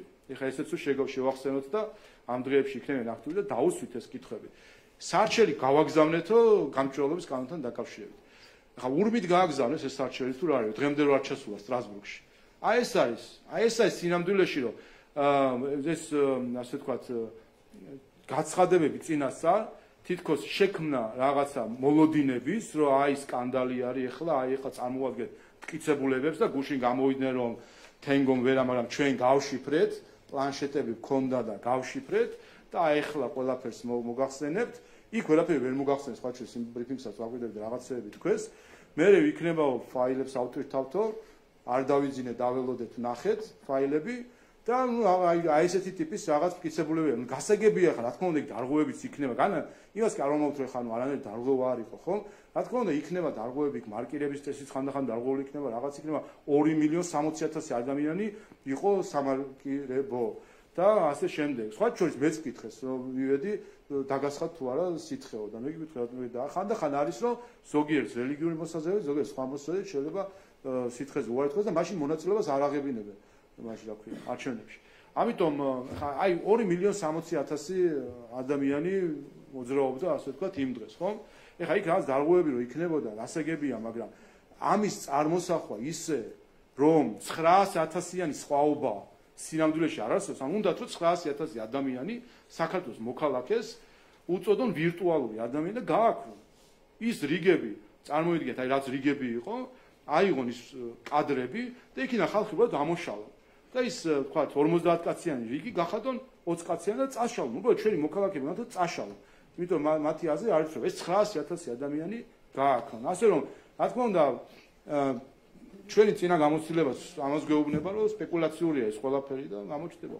როდესაც მუხტის აწევაზე საუბრობთ ბატონო შალვა, აი თქვენი საუბრიდან გამომდინარე, ის რომ მტკიცებულებები ჯერ არ არის ისეთი დონის, რომ დადასტურდეს გაყალბება, ის რომ სარჩელი ამ დრომდე ჯერ კიდევ ვერ აღწევს დანიშნულების ადგილამდე და ის რომ ისვეც არ გამოუქვეყნებია პარალელური დათვლის მონაცემები, ხო არ ნიშნავს იმას, რომ ოპოზიცია ხელოვნურად ცდილობს ამ დროის გამოყენებას იმისათვის, რომ საპროტესტო მუხტი მოიმოდოს, თუმცა თუ ამ ყველაფერს არ გამოაქვეყნებს და არ დადებს, თქვენი აზრით ეს მუხტი მოიმატებს თუ პირიქით შემცირდება? თავისთავად ნიშნავს, რომ ასეც არის მეთოდი ხომ როგორ არის თანამედროვე ინფორმაციულ სამყაროში, მეთოდი ასეთია, რომ როგორც წესი სიყალბე უფრო ადვილად და სწრაფად ვრცელდება და თუ კი დროული არ არის რეაგირება, რაღაც ნარატივი ყარდება და მე მისი უარყოფა არის რთული. ეს არის ისაც მოგვიტანა ჩვენ მათ შორის სოციალურმა მედიამ. ამიტომაც გვაქვს ეს ბრიფინგები, რომ იმ მომენტშივე ვამხილოთ ის სიყალბე, რომელსაც ავრცელებენ, წესით ამაში, აი მართლა მილიონებს რო იღებენ NGO-ები, რომლებიც დეзინფორმაციას უნდა ამხელდნენ და დაკავებული არიან რაღაც უკრაინის წინააღმდეგ დეзინფორმაცია და რაღაც საკითხები, რომელიც საქართველოს მოქალაქეთა შეხებაში არის, აი ეხლა ქართველ ამომრჩევებს თვალწინ რომ უყალბებენ რეალობას და მაგალითად აი ამ ცხრილებს ავრცელებენ მოსახლეობის რაოდენობა, ამომრჩევების რაოდენობა. რატომ არის ჩუმად ფექტ-ჩეკი? რატომ არის ჩუმად მეორე, ასე ვთქვია, მითების დეტექტორი? მილიონები აქვს. ეს ხალხი არის, ვინც მათ შორის აქვთ რა კონტაქტი სოციალურ მედიასთან, ამ ხალხს შეუძლია სიყალბის ისე მხილება, რომ შეიზღუდოს მისი გავრცელება, შეფეხდეს მისი გავრცელება. ამიტომ ერთადერთი და რაც თავის ხელის გულზედას ისეთ სიყალბეებია, ხმას არ იღებენ, იმიტომ რომ არ შეიზღუდოს ამ სიყალბის გავრცელება. შეგახსენებთ, ფექტ-ჩეკი 2020 წელს, როდესაც იყო პარალელურ დათვლის შედეგებთან დაკავშირებით, ჰქონდა დიდი დებატები და ცარიელი კონვერტები, მე პირადად მოვუწოდე მაშინ, რომ შეამოწმეთ, აი გადაამოწმეთ თქვენ. სხვა NGO-ებსაც მოვუწოდეთ, იმათმა ხელი დაიბანეს, საიამ მათ შორის, მაშინ ხელი დაიბანა, თქვა რომ ჩვენ პარალელურ დათვლას არ ვაწარმოებთ, ეხლა რა ვქნა, ჩვენ რატომ უნდა გადავამოწმოთ ეს ყველაფერი. ანუ ყველაფერს ეკიდებიან, ყველაფერს ამონიტორინგებენ, მაგრამ თავისი გვერდში მყოფი სხვა NGO რო არის, იქ ხელი ხელს ბანს და იმაზე არაფერს არ ამბობენ. და მაშინ მე პირადად მოვუწოდე ფექტ-ჩეკს, რომ გადაამოწმეთ მეთქი და მიმართე საჯაროდ მათ შორის და პასუხი მივწერე, მე საჯაროდ რო არ რეაგირე, მივწერე. პასუხი მომწერეს, რომ იცით რა, საკმარისი კადრები არ გვყავსო, რომ ამ საკითხით დავტყავდეთ, სხვა საკითხებით ვარ დაკავებული. მაშინაც განზრახ დუმდნენ, იმიტომ რომ ეს დეзинფორმაცია გავრცელებული იყო, ეხლა ჩუმად არის ფექტ-ჩეკი და მითების დეტექტორი, ეს ორი ორგანიზაცია, მათ შორის ისვეცაც აქვს და გამჭვირვალობასაც დეзинფორმაციის ხილების პროექტები და ამაში დიდ ფულს იღებენ, ჩუმად არიან, რომ საქართველოს მოსახლეობა მოტყუდნენ. და ესეც არის ნაწილი საინფორმაციო ომისა საქართველოს წინააღმდეგ და ჩარევისა მოქალაქეების ნების ფორმირების პროცესში. კიდევ ერთ კითხავთ ნაციონალური მოძრაობის ახალ კამპანიასთან დაკავშირებით თამარ კორძაიამ გააკეთა დღეს დილით განცხადება. კამპანია არის სახელწოდებით გადაამოწმე შენი თავი, სად მიეცი ხმა. როგორც კორძაი ამბობს, თუ ხელისუფლება ამტკიცებს, რომ გაყალბებას და манипуляციებს ჰქონდა ადგილი, მაშინ ბაზა დაუყოვნებლივ შექმნან ამ ტიპისო და თუ ამას არ გააკეთებენ, ესე იგი ხელისუფლებას ეშინიაოთ. რა არის თქვენი პასუხი? და გადაამოწმდა მე აღმოჩნდა რომ ისე თყვანებია, მე რას იზავენ. იქ ეს დააყოლონ ხოლმე. აი თუ კი ეს იქნება, მაშინ ჩვენ რაღაც დადომ პირობა. ქალბატონი თამარ კორძაია 2021 წელსაც ძალიან აქტიურად იყო ჩართული თუ 20-ში თუ არ ვცდები, ჩართული და ძირითადად საუბრობდა ხოლმე ბიულეტენებზე და ოქმებზე. ყველაფერი იყო ტყუილი, რაც მან ელაპარაკა მაშინ. და იმ მომენტშივეც უმტკიცებდით, რომ ტყუილი იყო. და მერეც კარგად გამოჩნდა, თვითონაც მიხვდა ალბათ, რომ ტყუილი იყო. მე ხა იგივე დინარეში შედის, ანუ იქ სადაც ექსპერტიზა მაშინ არ ეხო მას და ეხლა ცდილობს რომ აბსოლუტურად არარეალისტური ბრალდებებით რაღაცები ისაუბროს. არ არის კიდევ ერთხელ ანუ რისი თქმა მინდა იცით აი 2020 წელს პარტიებმა NGO-ებმა და ზოგიერთმა უცხოებმა ყველა მცხვირი შეირცხვილა ქართული ხალხის წინაშე აი იმ საშინელი დეზინფორმაციის გამო რაც მაშინ იყო ჩვენ პარლამენტში შედგა მაგრამ ჩვენ მოსახლეობას ხელისუფლებას ყველამ ხო ერთი წელი ნერვები დავიწყვიტეთ ხო ამით ხო ერთი წელი ამ შარმიშელის შეთანხმება ის ხო ნერვები დაგვაწყვიტეს საქართველოს მოსახლეობას უცხოელებმა თავისი NGO-ებით და თავისი ოპოზიციით ხო აი ყოველი შეხვედრა ჩემით აქეთ იგი ტკიცება რომ იცით რა ხალხო არ გაყალბებულა აი პივიტი აი ბიულეტენი აი ის ხო ერთი წელი ნერვები დაგვაწყვიტეს ხალხი ერთმანეთს გადავკიდეს გვაჩხუბეს ერთმანეთი გვალანძღინეს და მე ჩაიარა ამ ყველაფერს არა პრობლემები ამას წინ ერთ-ერთი უცხოელი მეუბნებოდა არა ჩვენ კითხვის ნიშნა არასდროს დაგვიყელებია გამარჯობა ეხლა 4 წლის თავზე რომ ეხლა ამას მეუბნები და მამშვიდებ ის ერთი წელი რას მაჯაჯღარებდი ხო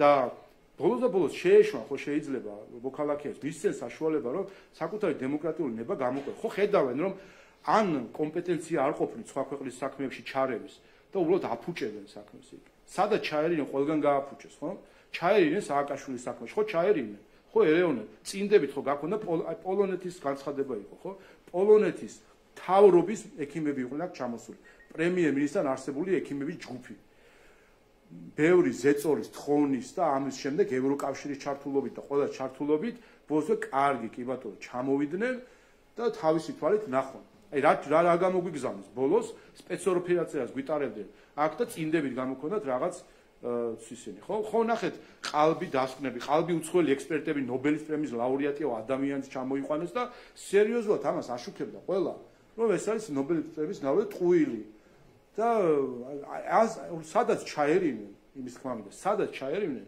საქმე მხოლოდ გააფუჭეს და იქნებ ერთხელ მისცენ შანსი ქართულ ხალხს რომ დემოკრატია იმ დემოკრატიით იცხოვროს რასაც ქვია რეალური დემოკრატია და არა გარედან მართული დემოკრატია ქართულმა ხალხმა 1,120,000-მა თქვა თავისი ნება და ყველას ეს პატივი ან გითხარ რომ მაშინ ქართული ხალხი არ მოუწევს და უნდა თუ საათას ეს ნაწილი გადაგვასახლონ მაშინ სადღაცას უნდა გამოგვიყვან კუნძული და იქ დაგვასახლონ ან თუ არ მოსწონთ ქართული ხალხი ეს გითხარ თუ არის რაღაც სპეციალური სეგმენტი რომელიც უცხოეთიდან ფინანსდება და ეს არის მათთვის ქართული ხალხი გითხარ მაშინ რომ ეს არის ქართული ხალხი და თქვენ არახალხი ხართ არ ვიცი ბატონო შალვა ალეკობოდაძე ევრონიუს ამ ყველაფრის ფონზე როგორც წარმოგიდგენთ პარლამენტის მუშაობა ოპოზიციის ამ ნაბიჯების ამ გადაწყვეტილებების ფონზე და მათ შორის ევროკავშირთან და შეერთებულ შტატებთან ურთიერთობის გაუმჯობესება ევროინტეგრაციის პროცესი რა გველოდება მომდენო 4 წლის განმავლობაში რა მოსაზრება აქვს თქვენს გუნდს პირველ რიგში ახლა პარლამენტის მუშაობა რა თქმა უნდა არანაირი ხინჯი ამ ხრივ არ ექნება ჩვენ ამ მოწვევის მოქმედი მიმდინარე მოწვევის პარლამენტი იცით რომ ერთი წელი იყო ოპოზიციის ბოიკოტის თუ საბოტაჟის ასე ვთქვათ ფარგლებში მუშაობდა ახსოვს რომ ნაციონალურ მოძრაობამ მხოლოდ აგვისტო იყო თუ არ ვცდები როდესაც შემოვიდნენ პარლამენტში და ჩვენივით იმუშავა შემდეგ ამის შემდეგ ოპოზიციამ ჯამში ამ ნაციონალურ მოძრაობის ფრთამ თლიანად პლენარული სხდომების თუ არ ვცდები 40% იყო რაც სტატისტიკა ვნახე არც მოდიოდნენ ბოიკოტს უცხადნენ ანუ რეალურად პარლამენტის სხდომების ნახევარზე ისინი არ იმყოფებდნენ და მეორე ნახევრიდან კიდე ნახევარში მათ ნაცვლად მისი კოლეგები ატარებდნენ ხოლმე ბარათებს და ამის სტატისტიკას ძალკევ ხედავ ხოლმე მე როგორც სხდომის თავმჯდომარე როდესაც რეალურად არზის ადამიანი და მე ატარებენ ხოლმე თავისი კოლეგების ბარათებს რომ ხელფასები მიიღონ და არ ჩამოეჭრა ასე ძალიან ასეთი პარლამენტი ქონდა არც ერთი რეფორმისტის მას ხარი არ დაუჭერიათ მათ შორის იმ რეფორმებისთვის რომლის საფუძველზე ჩვენ კანდიდატის სტატუსი მოგვენიჭა მათ ხარი არ დაუჭირეს თუ კი დარბაზში იყვნენ ძირითადად დესტრუქციას ქონდა და დესტრუქციისთვის იყვნენ და გაიხსენეთ უბრალოდ თქვენს წარმოსახვაში 2 წუთი თვალი დახუჭეთ და გაიხსენეთ ოპოზიცია საქართველოს პარლამენტის სხდომათა დარბაზში რაც გაგახსენდებათ არის წივილი კივილი მაგიდებზე შეხტომა და ასე შემდეგ ტრიბუნების ბლოკირება და ასე შემდეგ არანაირი ამორჩევლის ინტერესიდან გამომდინარე საპარლამენტო საქმე რომ მათ არ ქონიათ ისინი ერთადერთი პარლამენტში მოდიოდნენ პოლიტიკური ტრიბუნისთვის და მედიისთვის ძირითადი მათი აქტივობა შემოიფარგლებოდა სამშაბათს 12 საათზე გამოცხადებით პოლიტიკური განცხადების დროს გააკეთებდი ხოლმე განცხადებას, რომელიც ჩაიწერებოდა, შემდეგ თავის თანაშემწეს ეთქვა მოჭერი ეგ და დადე, გაიუტანოთ მედიაში, გააკეთებდნენ განცხადებას, ადგებოდნენ და გადიოდნენ. ეს იყო მათი ძირითადი საპარლამენტო საქმიანობა. ასე რომ ეხლა ასეთ ხალხთან, ასეთი ხალხი ვიქნები თუ ხალხის გარეშე დიდი გადამწყვეტი მნიშვნელობა არ აქვს, რაც თავარია არის ქართულმა ოცნებამ მოიპოვა დამაჯერებელი და გამარჯვება, უმრავლესობა შემდგარია, რომელიც იმოქმედებს არა მხოლოდ საკუთარი ამომრჩევლების, არამედ ყველას ამომრჩევლებიც და აი ოპოზიციის ნაცვლადაც მათ ამომრჩევლებზეც ვიზრუნავთ. სწორედ იმის გამო, რომ მათ ამომრჩევლებზე ვზრუნავდით, ამის გამო დაკარგეს 60,000 ხმა 2021 წელთან შედარებით 60,000 დაკარგეს და სიებს უთხოვულობენ ვინვის მისახმაო.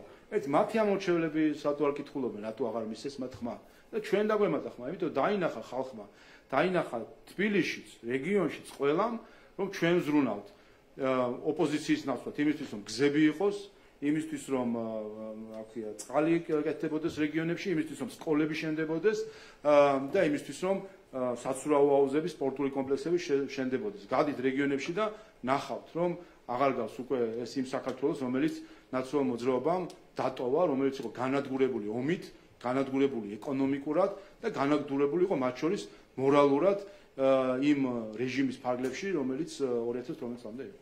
ბატონო შალვა, ერთსაც დავაწყობ, ჩვენ ნახეთ გვარამია მედია და ასევე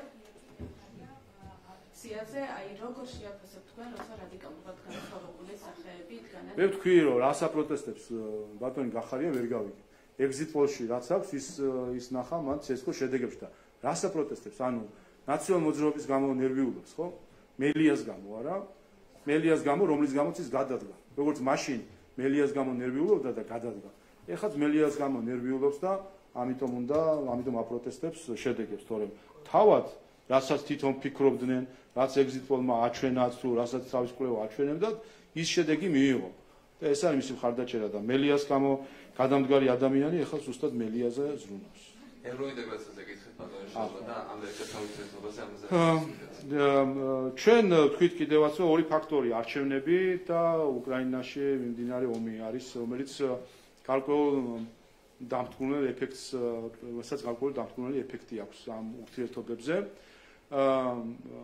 მარტივი მიზეზის გამო იყო მოლოდინი, რომ საქართველო ამ ომის ფარგლებში წავიდოდა მეტ ესკალაციაზე რუსეთთან და ნახეთ ეს მოთხოვნები სინამდვილეში რა იყო, სანქციების დაწესება და ასე შემდეგ. რაზე ჩვენ თავიდანვე განვაცხადეთ უარი და ვთქვით, რომ ჩვენ ყველანაირად ვართ სოლიდარული უკრაინისა ამ ომში, ყველანაირად ვიქნებით მის გვერდში, მაგრამ ყველა ქვეყანამ თავისი წონით, ზომით და შესაძლებლობით უნდა დაუდგეს გვერდზე და არა თანაბრად. თანაბრობა ზუსტად ამას გულისხმობს, რომ ყველა თავისი შესაძლებლობიდან გამომდინარე უნდა დაუდგეს გვერდზე. ჩვენ როგორც ნატოს არაწევრი ქვეყანა ვერ მოიქცევით ისე, როგორც იქცევა ლიეტუვა, რომელიც ან ესტონეთი, რომელიც შეიძლება ჩვენზე პატარა, მაგრამ მას ფარავს ნატოს ატომური ქოლგა. ჩვენ არ ფარავს და როცა ესტონელი პოლიტიკოსები ჩვენ ან ლიეტუველები ჩვენ მიგვითითებენ რაღაცეებზე და თვითონ არიან ნატოს ქოლგის ქვეშ და ჩვენ ვართ მარტო, ეს არაკეთილ სინდისიერია. როცა ლიეტუველი პოლიტიკოსები ჩვენ მიგვითითებენ, რომ დახურეს საზღვრები რუსეთთან შედი ესკალაციაში, რაც საპასუხო ზღობებსაც გამოიწვევს და დახურავს თლიანად ეკონომიკას, ეკონომიკურ ურთიერთობას რუსულ ბაზართან და ამ დროს თავად ლიეტუვა პირველ ადგილზე არის. პირველ ადგილზე სოფლიოში, იმაში რუსეთში ღვინის შეტანით. ქვეყანა, რომელიც არ აწარმოებს ღვინოს. და ჩვენ ქართველებს გვეუბნებოდნენ, რომ ღვინით ვაჭრობთ თქვენო რუსეთშიო, იმაშინ, როდესაცო უკრაინაშიო ქალები და ბავშვები იღუპებიან. არ იღუპებიან ლიეტუველი ბიზნესმენებისთვის, რომ პირველები არიან, ისევ არ აწარმოებენ, პირველები არიან ღვინის ექსპორტით იმაში, რა ქვია, რუსეთში. და ამ დროს ჩვენ კათედრიდან გველაპარაკებოდნენ ამ მორალზე. ამიტომ ჩვენ ამას ვამბობთ, ერთი ეს არის ომის საკითხი, მეორე არჩევნები. მინდა ჩვენ ხედავდით არჩევნებამდე, რომ ძალიან გახშირდა არა დემოკრატიული განცხადებები საქართველოს მიმართ, როდესაც საუბარი იყო უცხოელი აქტორების მხრიდან ქართველი ხალხის სახელით. რომ ქართველ ხალხს უნდა ეს, ქართველ ხალხს უნდა ის და ქართველი ხალხის ხელისუფლებას გვესაუბრებოდნენ ქართველი ხალხის სახელით. რომ ქართველ ხალხს არ უნდა გამჭვირვალობის კანონი. ხო ამას ამბობდნენ, რომ ქართველი ხალხი არის წინააღმდეგი. გამოჩნდა ქართველ ხალხს რა უნდა? მათ შორის ამ არჩევნებში რომელსაც რეფერენდუმის ხასიათი ჰქონდა. ქართველ ხალხმა ხო თქვა, რომ ხარს უჭერს უცხოური დაფინანსების გამჭვირვალობას. ხო თქვა ეს ქართველ ხალხმა. და აი ეს არის ზუსტად მათ შორის ის, რაც ჩვენ რამაც უნდა გადატვირთოს და გადააფასოს დამოკიდებულებები ჩვენს მიმართ, ვინაიდან იმის გამო რომ შეიძლება ქონდათ არასწორი აღქმები საქართველოსთან და საქართველოს საზოგადოებასთან დაკავშირებით, ეხლა ყველაფერი ხო სწორ კალაპოტში ჩადგა და ყველამ დაინახა რა პოლიტიკას უჭერს ქართველი ხალხი, რა მომავალ გეგმებს უჭერს ქართველი ხალხი და რაც თავარია, როგორ შეაფასა ქართველმა ხალხმა განვლილი 4 წელი. აი ეს 4 წელი ქართველ ხალხმა თქვა, რომ ამ 4 წელთან დაკავშირებით საქართველოს ხელისუფლების ყველა გადაწყვეტილების უკან დგას, იწონებს და ასევე იწონებს მის მომავალ გეგმებს. ამიტომ ეს ჩვენ ამიტომ იმედი გვაქვს, რა თქმა უნდა ეს ორმხრივი საკითხი არის, როგორც ამბობენ ხოლმე, ორი მხარე სჭირდება ურთიერთობებს. ჩვენი მხრივ ყოველთვის ვთქვით, რომ მზად ვართ, მით უმეტეს ახლა, როდესაც შედგა დემოკრატიული არჩევნები და მათ შორის სხვათა შორის იმ საკითხს დაესვა წერტილი 5%-იან ბარიერს. ამაზეც უცხოელები გვიჩიჩინებდნენ, რომ დაწიეთ ბარიერი, დაწიეთ მაღალია. მაგრამ აღმოჩნდა, თუმცა 4 პარტიას შეუძლია გადალახოს 5%-იანი ბარიერი. ამით მაინც გაყოფილები არ არიან, არ არის ეს დემოკრატიის ზეიმი, რომ 5 პარტია იქნება წარმოდგენილი, უბრალოდ ერთი კოალიციაც არის, ხო, შიგნით რაღაც არიან სხვა პარტიები, თუმცა იქნება წარმოდგენილი პარლამენტში და მათ შორის ისე რომ 5%-იანი ბარიერი გადალახს. ამიტომ ვფიქრობთ, რომ მნიშვნელოვანია რომ მათაც გააცნობიერონ თუ სადღაც ქართული საზოგადოება და ამ პოზიციებიდან ჩვენ მზად ვართ ნებისმიერ მომენტში რომ ვისაუბროთ ურთიერთობის გადატვირთვაზე, ვისაუბროთ ჩვენს მომავალ გეგმებზე, ვისაუბროთ ჩვენს მომავალ ევროატლანტიკურ მისწრაფებებზე, რაც იყო მათ შორის ჩვენი წინასაარჩევნო კამპანიის ერთ-ერთი მთავარი ამოცანა სხვათა შორის. რაც ერთი საკითხი რაც გამოგვშვა მთელი ამ კამპანიის დროს იყო, რომ ჩვენ 2020 წელს წინასაარჩევნოდ ვიყავით ერთადერთი პარტია, რომლის მთავარი საარჩევნო დაპირება იყო ევროკავშირში წევრობაზე განაცხადის შეტანა.